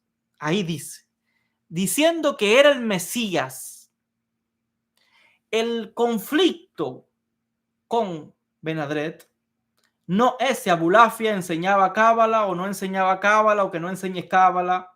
El conflicto es que se entiende que Abulafia dice que es el Mesías y está causando revuelo, está haciendo cosas y no había indicación ninguna en esa época que había llegado ningún Mesías.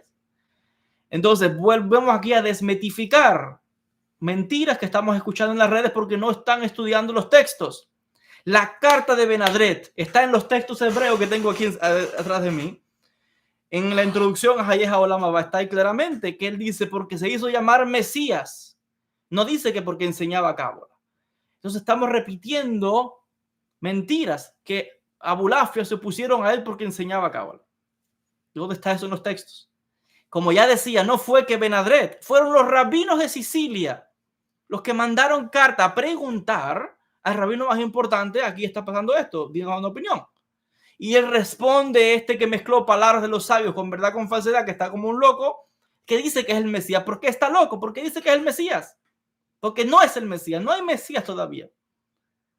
Entonces, la opinión o lo que sucedía con Abulafia no es que estaba enseñando cábala, es que está declarándose Mesías. Y ya sabemos que esto crea un problema en el mundo judío, como ha ocurrido tantas veces con gente que se declara el Mesías y al final no es el Mesías, y esto es tremendo. Entonces, en la oposición de Abulafia no es por enseñar cábala, no fue ni siquiera Ben-Hadret el que fue detrás de él, no. Es que, como ya estoy explicando, Abulafia mismo está insinuando es el Mesías, está reuniendo personas, está reuniendo gente alrededor suyo. Cuando un judío empieza a decir yo soy el Mesías, eso va a empezar a crear mucho más problemas, porque lo primero que el Mesías va a hacer es decir, la Torá está abolida, se puede hacer muchas más cosas que hoy están prohibidas, todo el mundo tiene que hacerle caso a él. Segundo, es rey, y como es el rey, es el que manda a todos los judíos del mundo entero. Además, Abulafia crea una teología que él también es Cohen, sacerdote. El asunto es que un Mesías es una figura política también en el judaísmo. Entonces no es tan sencillo porque cualquiera diga soy el Mesías, ¿no? Eso tiene una implicación muy grande. Todo el mundo tiene que obedecer al Mashiach y tienes que demostrar que es el Mashiach. Si la gente pone fe en él y no eres Mesías, eso crea otro problema. La gente pierde la fe. Y además te crea problemas políticos con la iglesia, con el Estado, con el gobierno. Es un problema político. Entonces la oposición a Abulafia no es porque enseñe cábala, no es porque anda detrás de él. Hasta ahora en este punto es que ocurre lo que estoy mencionando. Y Ben-Hadret lo dice en la carta, porque dice que él es el Mesías, se ha vuelto loco. Por eso lo dice que es la carta que envía. Abulafia envía una carta de vuelta, que es la que yo les estoy citando. Ben-Hadret manda otra de vuelta a los rabinos de Sicilia. De hecho, cuando Ben-Hadret mandó la carta esa a los rabinos de Sicilia, no lo podían creer. Primero, Abulafia no creía, no podía ser, porque él le dijeron, los discípulos vinieron y le dijeron, no, hay una carta que llegó de Barcelona que dice esto de ti. Y Abulafia dice, pero que Ben Adret, el Raf, él le llama así, el Raf, dijo eso de mí. No puedo creerlo. Y mucha gente no lo creía hasta que le trajeron la carta. Abulafia ve la letra de Ben Adret y dice, los demás decían, los demás, no es el Raf, es una carta falsa. Pero Abulafia reconoció la letra y dijo, es él. Y por eso cuando manda la carta a su amigo Rabbi Yehuda Salmón de Barcelona, Bezot y Yehudá se llama ese documento, él le dice, he escuchado que le han hablado mal al Raf de mí. Él sabía que le habían hablado mal al Raf Ben Adret, le hablaron mal de Abulafia, le informaron mal. Y por eso le pide a su amigo Rabbi Yehuda Salmón que le hable bien de él al Raf. Porque si él supiera y lo conociera, no hubiera dicho esas cosas que él dice. Es por desconocimiento. Fíjense el respeto que le tenía Abulafia a Ben Adret. Porque es una gran figura hasta el día actual. Entonces estamos desmitificando muchas cosas aquí. La oposición es por el tema mesiánico, el Mesías. Y Abulafia lo indica claramente en sus textos. Eso es otro tema que quizás en otro momento lo hable. La figura del Mesías en Abulafia. Si él claramente lo dice, sí o no. Si está abiertamente expuesto. Hay que traer los documentos. Vamos a leer los documentos. No se puede estar hablando palabras. Vamos a los textos. Pero eso da para otra conferencia completa el tema del Mesías en Abulafia. Entonces, esta conferencia que estoy dando, pues de manera espontánea, porque yo no he preparado nada, todo está aquí, 30 páginas en mi cabeza que escribí. Pues esto es lo que pasa con Abulafia realmente. Es lo que sucede con Abulafia. En ningún lado andan detrás de él, en ningún lado lo están oponiéndose a nada. Ya sí es verdad que después de este incidente con el tema mesiánico, que parece que es el Mesías y él también se cree que es un poco el Mesías, ya vio que esto le trajo problemas, los discípulos se le van y él dice que se quedó solo. Entonces fue cuando él empezó a combatir todas estas ideas y él mismo escribe que dice él que pasó por un periodo de unos 7 años donde él dice, fue estúpido lo que yo hice. Él lo dice, él lo escribe, fue estúpido lo que yo hice. Eso está escrito en el libro Otzar Eden Ganuz, búscalo, Otzar Eden Ganuz. Él dice, fue estúpido lo que yo hice en ese periodo porque estaba luchando mentalmente con estas ideas que fueron cosas estúpidas que yo hice y dije, no tiene que ver todo así. En otras palabras, lo que está diciendo Abulafia. Entonces, él se apartó después y ya se dejó de esa actividad mesiánica y él va a pasar, pues, ya varios años de su vida un poco apartado. Sus discípulos se le fueron, después regresaron, es verdad, la mayoría regresó, pero ya las cosas no eran iguales. Pues estaba un poco señalado en la comunidad y él se dio cuenta de que se le subió un poco la fama, no sé. Y entonces él dice, bueno, me equivoqué, así lo dice básicamente. Y él pues se tranquiliza un poco, él cambia su visión ahora, porque si hasta ahora estaba todo como en una misión profética, hablando de la época mesiánica y todo esto, después de estos incidentes, Abulafia cambia su estilo de cábala. Ya no va a hablar de la redención, del Mesías y todo esto. Empieza a hablar de la Devekut. Los libros que empieza a escribir en esta época es hablando de la Devekut, de la conexión personal con Dios, de la revelación personal con Dios, de conectar con Dios directamente. Entonces, es como una conexión personal con el Creador, la unión con Akadosh Baruj Hu, etc. O sea, dejó de lado todo el tema mesiánico, apocalíptico, todo ese tema, porque vio que le trajo problemas, y ahora empezó a calmarse, se calmó y dijo, bueno, déjame escribir de otra cosa, y empezó a escribir obras de Kabbalah que hablan más bien de la Devekut, del trabajo personal interior, de la conexión con Dios, etc. O sea, hay un cambio en la Kabbalah de Abulafia. No es lo mismo. Desde que estoy empezando a explicarles, vemos a un Abulafia que no sabía de nada, llegó a la filosofía, llegó a Maimónides, llegó al Sefer Yetzirah, llegó a su misión mesiánica y ahora está otra vez un Abulafia que está hablando más bien de la conexión personal con Dios, de la Devekut, de la revelación interna. O sea, ya es un Abulafia diferente en cada época por las cosas que él fue viviendo. Entonces, la cábala de Abulafia es una cábala en movimiento, en evolución constante. No es la misma todo el tiempo. Hay una evolución en el pensamiento de Abulafia. Entonces, es cuando él pasa ya el resto de sus años aquí. Él, pues dice que después tiene 2 discípulos. Él le escribe un libro dedicado a sus discípulos. la última obra que él va a escribir se llama Imre Schaeffer. Él en algún momento dice que se retira a la isla de Comino, que es una de las islas del archipiélago de Malta. Yo estuve investigando este tema de dónde está el tema de Comino, por dónde posiblemente está la ruta donde él fue, y encontré también en esa obra del cartógrafo Ibn Idris, donde él habla de los puertos más importantes que había en Comino. No tengo el libro ahora aquí, que podría leer sobre esto, y él habla de los puertos de entrada. Así que si la isla nada más tenía un puerto de entrada en una dirección y en otra dirección, por uno de ellos entró Abulafia. Y que Comino estaba cerca de Sicilia, o sea, estaba a 100 millas de Sicilia, quiere decir que él de Sicilia pasó a Comino, pero de Comino a Malta, creo que estaba como, no sé si recuerdo ahora si era 4 días o algo así, está un poco más lejos, pero de Comino a Sicilia era más cerca. Y sencillamente perdemos el rastro de Abulafia hasta el año 1291-1292. No sabemos nada de Abulafia de ese momento. Ahora, hay muchos historiadores que sitúan simplemente el fin de la vida de Abulafia hacia esa época, 1291-1292. Sabemos que él se marchó de Comino, no se quedó en Comino. Abulafia sale de ahí, regresa a Sicilia. Hay otros investigadores que piensan que de Sicilia regresó a Italia y que puede ser que murió en Italia. Otros dicen que regresó a Barcelona y murió en Barcelona y está enterrado en el cementerio judío de Montjuïc, en Barcelona.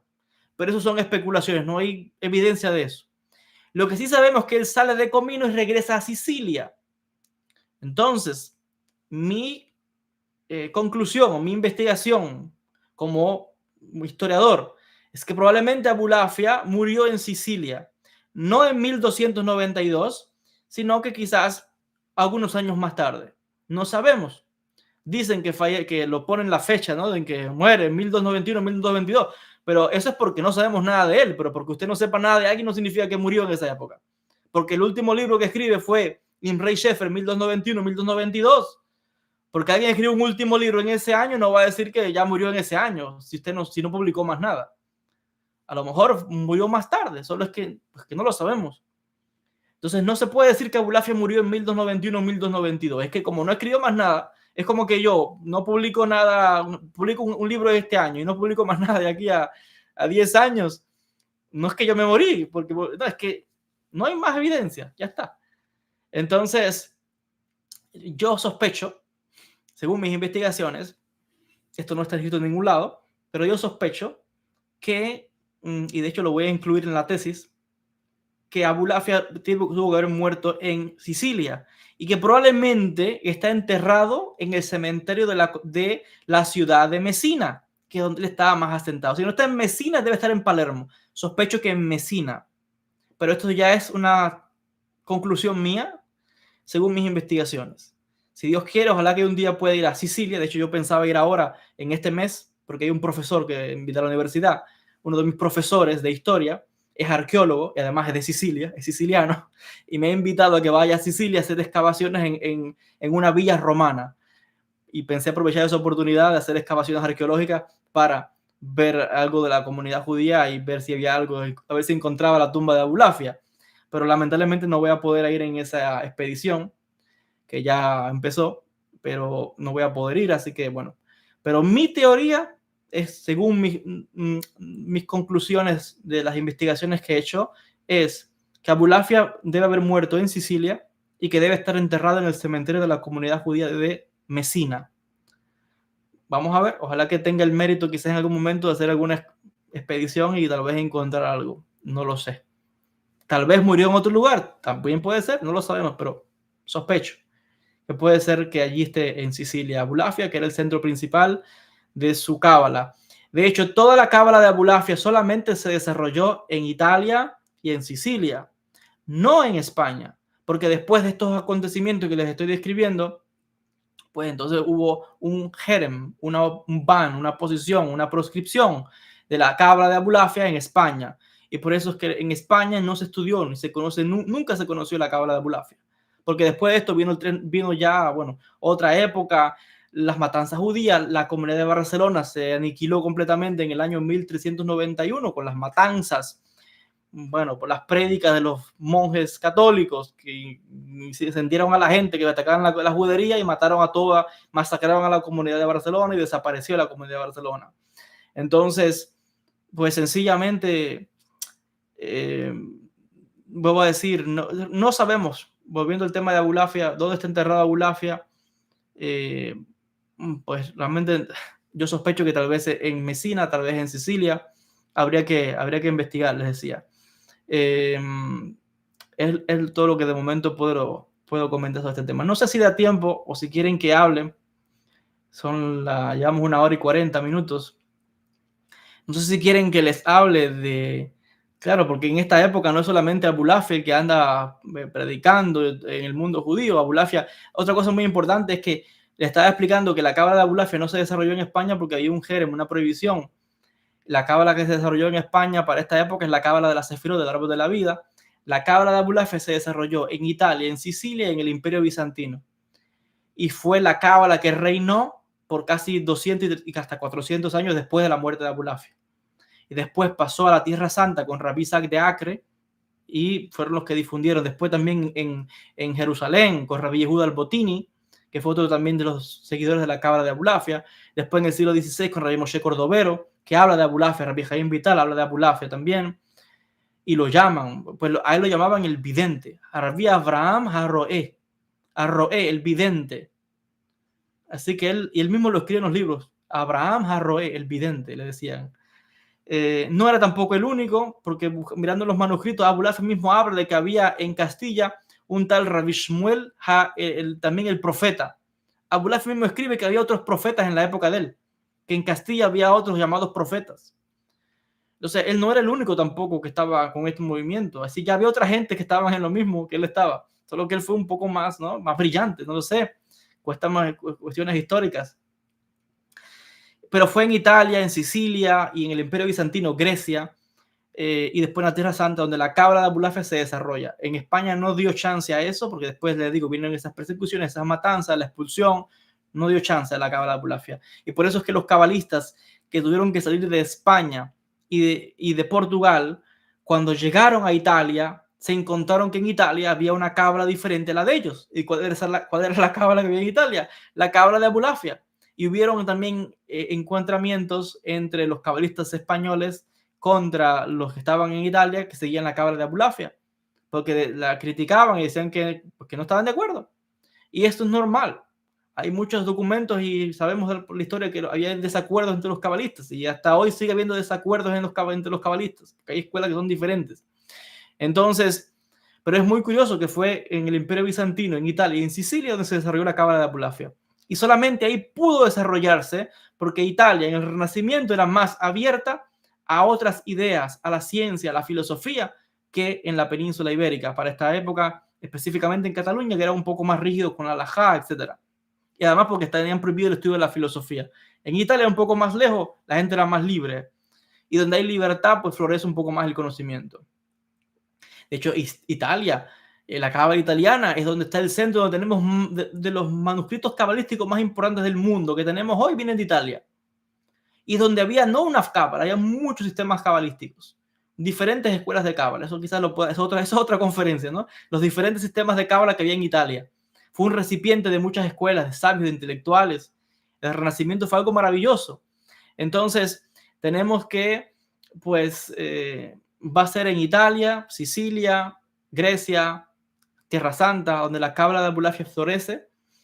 Y bueno, pues hay un poco el tema, ¿no?, con la cábala de Abulafia. Les decía que no sé si quieren que les hable un poco de la figura de Joaquín de Fiore, porque también esto es un tema que mis profesores en la universidad para la tesis que quería que investigara, porque Joaquín de Fiore es una figura que si usted no es historiador o investigador o un teólogo católico, usted no va a saber quién es Joaquín de Fiore. Pero Joaquín de Fiore es una de las figuras más importantes del siglo XII y XIII hasta nuestros días y ha influenciado todo lo que es el misticismo, desde el arte, desde la psicología de Jung. La figura de Joaquín de Fiore es clave y fue un monje católico que fundó una orden, la orden, una orden en la ciudad de Fiore, en Italia, y pues es una figura mesiánica también. Y en cuanto a Joaquín de Fiore, pues hay investigadores que dicen que Abulafia fue influenciado por Joaquín de Fiore. Mis investigaciones, con lo que yo les acabo de explicar, demuestran que no fue así. Eh, Algunos dicen que fue influenciado de manera indirecta por las pláticas que tenía Abulafia con los franciscanos. Bueno, las investigaciones mías demuestran que sencillamente era una época donde todo el mundo estaba hablando en Europa del fin del mundo, del apocalipsis, de la llegada del Mesías. Los cristianos estaban esperando la vuelta de Jesús, los judíos esperando que el Mesías llegue, las guerras de las cruzadas, aquello parecía que se iba a acabar el mundo. Los debates, en medio de todo eso aparece un monje que pues antes no era monje, pero tuvo una conversión mística, como le pasó a Abulafia.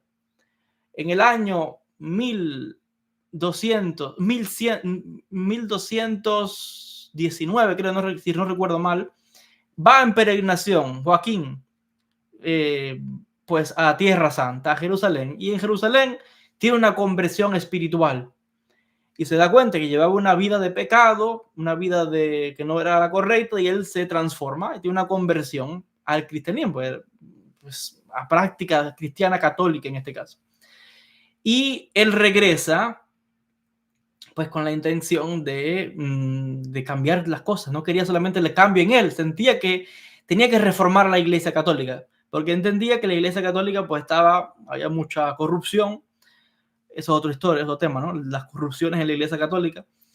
Y Joaquín de Fiore entendía, igual que Arnau de Vilanova, que fue otro, digamos que médico, alquimista, catalán, que también influenciado por Fiore quería reformar la iglesia, estaba calculando la fecha de la llegada del anticristo, todo ese tema. Pero Fiore, primero él intenta entrar a la orden cistercense de los monjes, no lo aceptan, y después él funda su propia orden con la autoridad del Papa. Y él se empieza a estudiar profundamente el libro del Apocalipsis, la Revelación, este texto cristiano, y empieza a estudiar el tema de las profecías, y empieza a interpretar Apocalipsis 12, y empieza a cuestionarse, ¿no? A la llegada, a la vuelta de Jesús, el fin del mundo, el Apocalipsis. Veía la corrupción que había en la época, decía, hay que hacer un cambio aquí, porque si llega el fin, no estamos listos, van a acabar con todo el mundo acá. Y Fiore tiene un encuentro muy interesante con un judío convertido al cristianismo llamado Petrus Alfonsi. ¿Quién es Petrus Alfonsi y por qué es tan importante en Fiore? Petrus Alfonsi era un judío español que en algún momento de su vida se convirtió al cristianismo. Se hizo, pues, monje. Y Petrus Alfonsi escribió un texto que es contra los judíos. Siendo él judío, ahora que es cristiano, escribió un texto contra los judíos.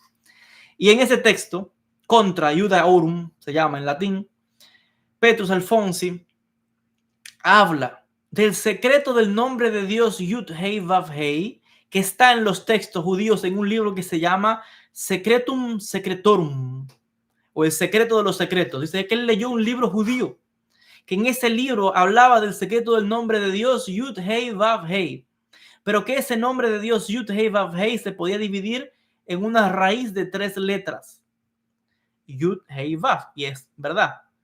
Eso es un gran secreto en la cábala, que el nombre de Dios realmente no tiene 4 letras. El nombre de Dios tiene 3. De hecho, en muchos textos se escribe con 3 letras porque se entiende que la Hei, que es doble, ya está incluida. Eso es otro tema profundo en la cábala. Entonces, de hecho, por eso es que todos los nombres judíos de la época bíblica terminan en Sehar Yahu, Netan Yahu, Yesha Yahu. Ese Yahu al final es Yud Hei Vav. Entonces, de hecho, en los textos, en las monedas antiguas que tenemos que aparece el nombre de Dios, también aparece como Yud Hei Vav. Entonces, Petrus Alfonsi dice, hay un misterio con el nombre de Dios Yud Hei Vav Hei, que también se puede dividir en una raíz de 3 letras, y tiene que ver la iglesia con el secreto del nombre divino. Ahora, Petrus Alfonsi tradujo el nombre de Dios, Yud Hei Vav Hei, en letras latinas. Y se los voy a poner aquí en una pizarra, si lo quieren ver, cómo fue que él tradujo, que a mi entender está mal la traducción, pero igual se la voy a poner para que vean. El nombre Yud Hei Vav Hei, no sé si se puede ver ahí, sí. Él lo tradujo como I, E, U, E. Así fue como él tradujo el nombre de Yud Hei Vav Hei al latín. Y entonces, ¿qué hizo Joaquín de Fiore? Si Petrus Alfonsi también unió estas letras en 3 pares. ¿Qué hizo Petrus Alfonsi? Creó 3 nombres y cogió a la I, E y puso un nombre es I, E junto. Ese es un nombre 1. Después creó un segundo nombre que es EU. Y después cogió un tercer nombre que es UE. Y del nombre de Dios de 4 letras, Yud, Hei, Vav, Hei, aquí tienen 1, 2, 3, 4, 1, 2, 3, 4, él lo dividió en 1, 2, 3. Ahora, eso es un invento de él, que de hecho digo que está mal traducido, porque el nombre de Dios, Yud, Hei, Vav, Hei, son consonantes. Estos no son vocales, estos son vocales. La A, la E, la I, la O, la U, que es aquí. I, E, U, E, son vocales. Pero el nombre de Dios no son vocales, son consonantes. Que lo tradujo mal este monje. Y con esas vocales creó 3 nombres, IE, UE y EU y UE. Vino Fiore y dice Fiore, empecé a estudiar la obra de Petrus Alfonsi y me encontré con este misterio. El nombre de Dios. 3 nombres que saca Alfonsi, y dice Fiore que ahí se le ocurrió algo brillante. Y es donde él saca que el nombre de Dios oculta el secreto de la Trinidad. Porque ¿cuántas letras hay aquí o cuántos nombres hay aquí? 1, 2, 3. Padre, Hijo, Espíritu Santo. Claro, ¿por qué Fiore hace eso? Si sabemos, si usted sabe de historia y sabe que el periodo medieval, pues los cristianos estaban, tanto en el periodo medieval como ahora, en toda época, es buscando por todos lados dónde probar que Jesús es el Mesías, en la fuente, en los libros, en los textos. Pero en el periodo medieval específicamente se desarrolló en el mundo cristiano católico, que eran los que estudiaban en el mundo cristiano, pues buscar en los libros judíos, porque ya la Biblia no le bastaba como prueba, porque decían, bueno, para ellos estaba claro que en la Biblia, pero si está tan claro, ¿por qué los judíos no creen? ¿Y por qué los judíos no hay quien los convenza? Si está tan claro, entonces dijeron los cristianos, pues bueno, a lo mejor no está tan claro. Vamos a buscar en los libros judíos, a ver si en los libros judíos encontramos prueba de que ellos secretamente sí creen hay evidencia de que Jesús es el Mesías, de que la Trinidad está ahí. Entonces, en el siglo XI, XII, XIII, por esas fechas, empiezan a buscar en los libros judíos y se empiezan a entrometer hasta en la edición de los libros judíos.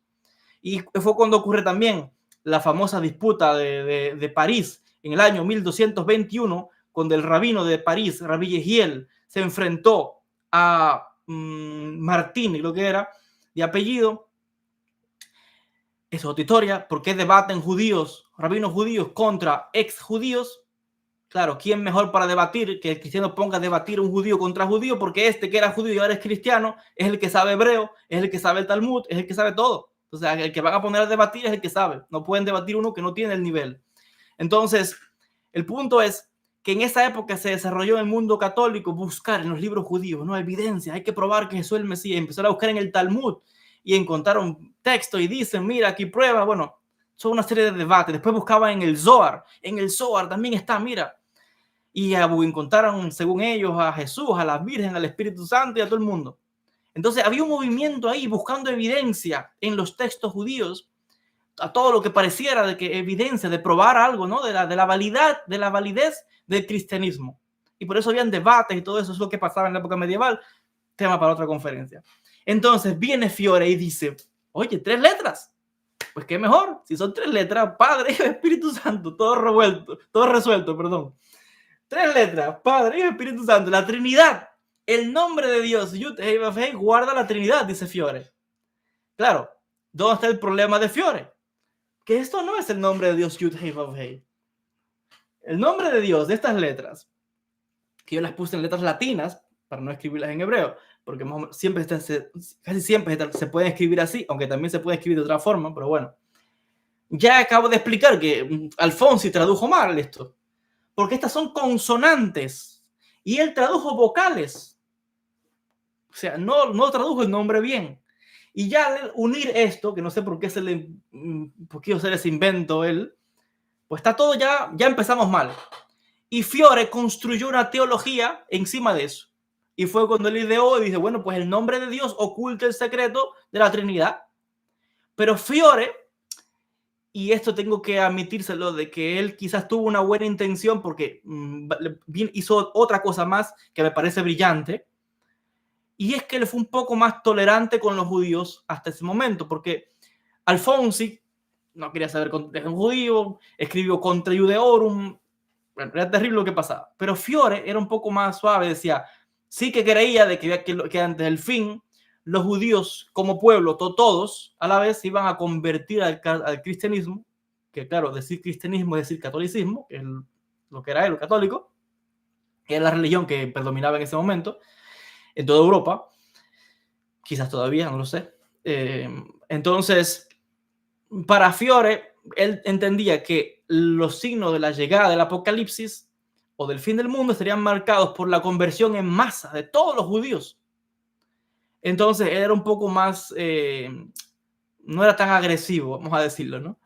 Claro, aún así, a un judío usted le dice que lo que quiere es convertirlo, no le va a gustar eso, pero bueno, el punto es que Fiore no solamente es que empiece a interesarse en el tema del nombre de Dios, claro, ya empezamos que está mal traducido todo, pero bueno, desarrolla la idea del Padre, Hijo y Espíritu Santo, pero que además Fiore va a ser una especie de filósofo histórico donde él entiende la historia como desarrollándose de manera gradual e encadenada. ¿Qué significa esto? Dice Fiore.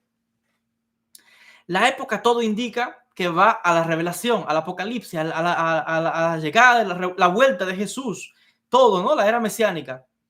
Y dice Fiore, mirando el nombre de Dios, Padre, Hijo, Espíritu Santo, pues el Antiguo Testamento, dice Fiore, corresponde a la época del Padre. El Nuevo Testamento corresponde a la época del Hijo y la época en que él estaba viviendo, que él pensaba que era la unión entre cristianos y judíos, él la llama la era del Espíritu Santo.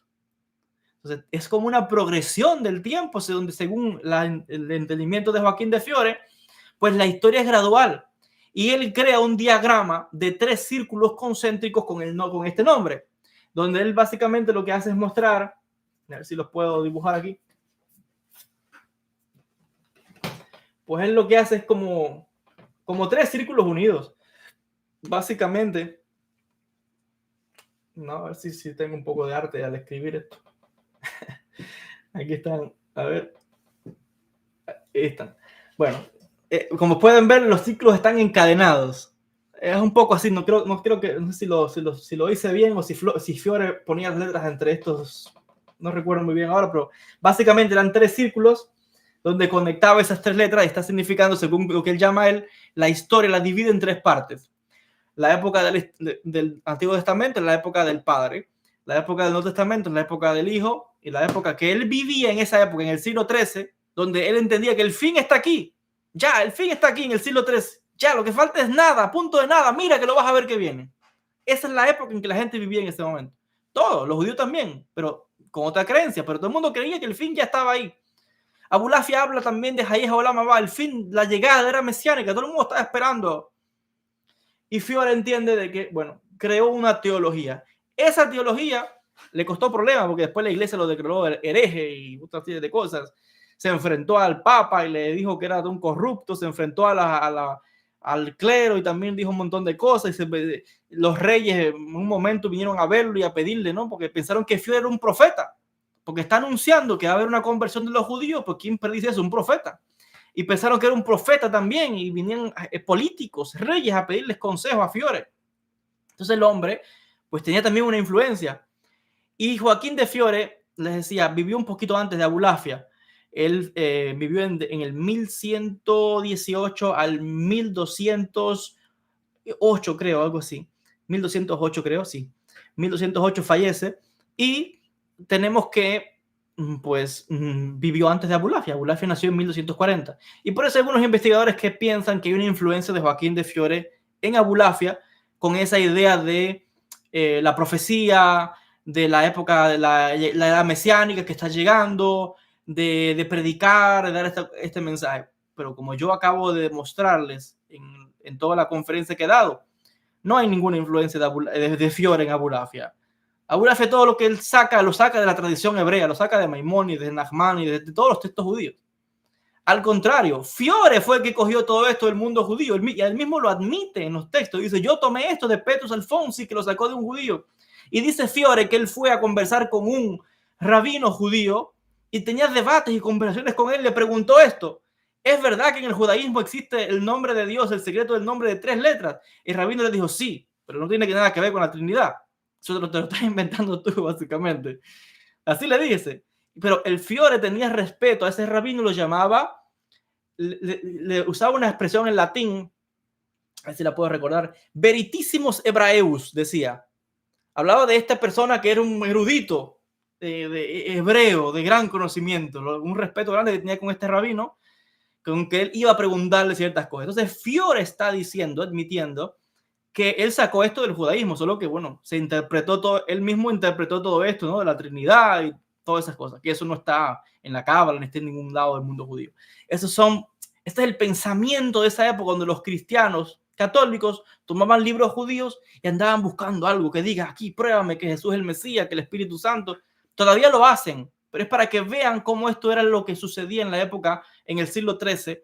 Y pues tenemos a la figura de Joaquín de Fiore, que muchos académicos y muchos historiadores lo mencionan, pero el profesor Moshe Idel no está de acuerdo, y mis investigaciones muestran claramente que no hay ninguna influencia de Joaquín de Fiore en Abulafia. Primero, porque Joaquín vivió primero que Abulafia. Segundo, la teoría de que posiblemente Abulafia fue influenciado indirectamente a través de los monjes franciscanos, porque eso es otro tema. Los franciscanos, Fiore creó toda una teología más profunda de los ángeles y muchas cosas más. Y los franciscanos pensaban, con Francisco de Asís o San Francisco de Asís, que tenía que ver, que era como un ángel San Francisco. El mundo católico tiene un enredo muy profundo que la gente no sabe, a no ser que usted estudie todos estos textos. Pero hay un enredo grande en todos esos monasterios, en todos esos monjes, hay cosas profundas. Y hay herejías unos con otros. El tema de la Iglesia Católica es profundo. El tema es que Joaquín de Fiore admite que tomó esto del judaísmo. Si no pienso que sí que había en la época todo este fervor apocalíptico, mesiánico, pero no porque Abulafia lo tomó de Fiore, que porque leyó esto de Fiore, ahora él va a andar predicando y no. Por eso yo estoy en desacuerdo y lo planteé en esa tesis contra ese profesor que se llama Harvey, que es un profesor también de historia, porque la evidencia no prueba lo que él está diciendo de que hay una influencia de Fiore en Abulafia. Abulafia, la influencia que tiene es del mundo judío, de las fuentes judías, y más que claro lo he mostrado acá. Entonces, sí que es verdad, como decía, en la época todo el mundo estaba hablando de esto, el fin del mundo, la llegada, los debates entre judíos y cristianos. Bueno, era una época de mucha efervescencia religiosa y todas estas ideas se escuchaban en la calle, en el mercado, la gente hablaba de esto, usted salía, escuchaba todo el mundo, el bien del mundo viene. Ahí se escuchan de guerra, las cruzadas, los mongoles. Todo el mundo habla de esto en la calle. Entonces, bueno, quizás se escuchaban unos a otros, pero no porque Fiore está influenciando a Abulafia. Entonces yo no estoy de acuerdo con eso y lo planteé en esta tesis y creo que lo probé bien también. Y bueno, pues eso es un poco la figura de Fiore. El tema de Fiore es profundo. Hay obras y obras escritas de más de 500 páginas sobre este hombre, que en algún momento también tendré que leerme todos esos libros, porque a medida que uno profundiza hay que estudiar de todo para reconstruir esa época. Esa es la tarea de los historiadores. No es solamente leer un libro y que, mira, voy a creer lo que dice el libro. Para uno hablar de una figura histórica, tiene que reconstruir la época en que vivió esa persona. Todo su entorno, la sociedad, la política, los reyes, los gobernantes, los textos más populares. Hay que reconstruir un mundo. Hay que reconstruir un mundo completo. Es decir, que la tarea de un historiador es monumental. Y cuando uno profundiza, pues no es tan sencillo. Porque uno lea cualquier manuscrito antiguo y crea simplemente porque está escrito. Eso no, no prueba nada. Eso lo puede creer una persona que no está estudiada. Pero cuando uno es historiador, pues las cosas hay que ir con más cuidado. Entonces, bueno, este es un poco el tema que desarrollé en el día de hoy de manera espontánea. Llevamos 2 horas. Eh, Creo que es el momento para parar y para detener acá. Así que bueno, muchísimas gracias a todos. No sé si alguien quiere hacer algunas preguntas. 2 horas de charla. Quizás en otro momento pueda hacer otra conferencia como esta. Pero ahora reconstruyendo el mundo de Abulafia y de las comunidades judías en Aragón, desde su niñez hasta el momento en que él parte, que es interesantísimo todo lo que pasa ahí, ¿no? Con los debates entre judíos y cristianos, los monjes metidos en la sinagoga, cómo era la vida judía, muy interesante esa época, las disputas con el tema de la filosofía, realmente es muy, muy, muy profundo. Y espero haber disipado también muchas... pues no sé cómo llamarlo, muchas ideas erradas sobre Abulafia que circulan por ahí, que se escuchan, pero en este vídeo creo que he disipado mucha mitología que anda circulando sobre Abulafia, que no es histórica, que no está en los textos y que nada que ver. Así que espero que pues que esta información quede guardada para aquellos que sinceramente, pues abiertamente profundizan, buscan, quieren saber realmente los textos, no dejarse llevar por el impulso, la emoción. Claro, es más emocionante, ¿no? Que yo hable de Abulafia, el desafiante, abajo del sistema, tumbemos todo y ande como un loco. Esa Abulafia llama más la atención porque es como está el mundo hoy, ¿no? A lo loco. Abajo del sistema, ¿no? Pero el Abulafia que es el del histórico a la gente no le gusta mucho, ¿no? Pero es lo que pasó realmente. Entonces a la gente le gusta más lo del drama, ¿no? Abulafia desafiante, con los nombres de Dios, matando gente y acabando, y Abulafia volando en la Merkabah. Ese es más emocionante, pero bueno, eso no es la historia. Entonces espero haber disipado dudas en cuanto a ese tema. Mucho más profundo, todo esto es más profundo. El tema de Abulafia, y a medida que siga estudiando sus obras y profundizando, porque no solamente es leer los libros de Abulafia, hay que leer todo. Si te profundizas en un tema, tienes que leer todo lo que pueda haber escrito cualquier historiador en el mundo completo sobre esa figura, si quieres ser un gran historiador. Si es cualquiera así, pero si te vas a especializar en un tema, hay que estudiar todo lo que alguien pueda haber escrito sobre la figura de Abulafia. Y eso toma años, no es tan sencillo. Digamos que todavía yo no estoy ahí a ese nivel, pero estoy tratando, todavía soy joven, pero voy en ese camino. Vamos a ver lo que Dios permita. Bueno, aquí quiero agradecerles a las personas que han estado conectadas y gracias también a las personas que han estado dándose de acá. Le agradezco muchísimo a las personas que han estado también enviando sus acá. Que Hashem les bendiga mucho a cada uno de ustedes. El jueves sí que vamos a retomar ya con la clase que supuestamente estaba pendiente para hoy, que es sobre el tema estamos analizando con la dimensión interna, la Merkabah, todo ese tema, para ir cerrando ya, porque de esa clase lo que le quedan son 2 o 3 clases y ya finaliza ese libro. Y hay muchos más materiales que voy a presentar. Quiero traer también algunos vídeos sobre la vida del Baba Sali, historias de milagros también. De Abulafia también quizás hable un poco más. Entonces hay mucha información que, si Dios quiere, el jueves voy a retomar ya 8 de la noche. Vamos a retomar las clases, esta clase, ¿no? Este jueves. Yo de mi parte nuevamente darle las gracias a todos los que se han conectado, recordar la conferencia el día 28 por mi escuela online, por Zoom, OVNIs, Cábala y los misterios del Arca de la Alianza, que va a ser una conferencia muy interesante. Mientras les hablo, uno está tentado, ¿no?, a revelar más información, pero no puedo revelarla porque si no, no tira la conferencia. Pero les voy a hablar de cosas que estoy seguro que usted nunca las ha escuchado. A no ser que sea un judío y que sea un judío que estudió, no sé, en una yeshiva, porque tienes que poner tu cabeza en los libros profundos que estudiamos en la yeshiva para encontrar muchas de las cosas que yo voy a hablar ahí, específicamente los temas de la doble arca y de las cosas que hacía esa segunda arca. No quiero dar mucho más adelanto con eso. Lo que dicen los comentaristas, vamos a leer los textos directamente del hebreo. Vamos al hebreo y vamos a dejar traducir. Entonces, muy interesante. ¿Rabbi Abraham Abulafia tuvo hijos? No, no tuvo hijos. Entonces no hay descendientes de Abulafia. Por ahí andaba un video circulando de una persona llamada el Admor de Malta, que decía que era un descendiente de Abulafia. Eso es falso. Y además era un farsante. Seguro que era judío, seguro, porque parecía judío. Y se reunió hasta con presidentes, se reunió con el presidente de Argentina, con Mauricio Macri, con algunos gente importante, y se vestía como si fuese un patriarca de la iglesia ortodoxa griega o de la iglesia ortodoxa rusa, pero era judío, pero se vestía que parecía como un patriarca cristiano, pero era judío y decía que era descendiente de Abulafia. Andaba con un bastón y con unas vestimentas y estuvo por Israel. Cuando fue a Israel, de Israel lo corrieron. Porque ¿a quién vas a engañar? ¿A otro judío? No, engañar a otro, pero no puedes engañar a un judío. No están, por eso yo decía ahorita, si Abulafia no hubiera sido un genio, nadie le sigue, nadie le hace caso. Porque en el mundo judío te pinchan a ver si es verdad que tú sabes. Entonces es complicado. Y este señor dice que era descendiente de Abulafia y en Israel lo corrieron de Israel los rabinos allá porque era una farsa. Y el hombre desapareció. Como mismo surgió, lo veías rodeado con joyas y con prendas y con gente famosa. Como mismo surgió, desapareció. Lo cual te dice que pues era un farsante. El hombre decía que era descendiente de Abulafia. Abulafia no tuvo descendientes. No hay ni siquiera la única referencia que él menciona de su esposa en un momento. No sabemos ni siquiera si después andaba con la mujer o se divorció. No tuvo descendientes. No que sepamos. No hay ninguna evidencia que hable que tuvo hijos. Entonces, no creo tampoco que pudiera tener chance de tener hijos porque andaba todo el tiempo de un lugar para otro. Pero bueno, no hay evidencia. Bueno, nada, agradecerles a todos. Llevamos ya 2 horas y 10 minutos. Muchas bendiciones. Que Hashem les bendiga mucho.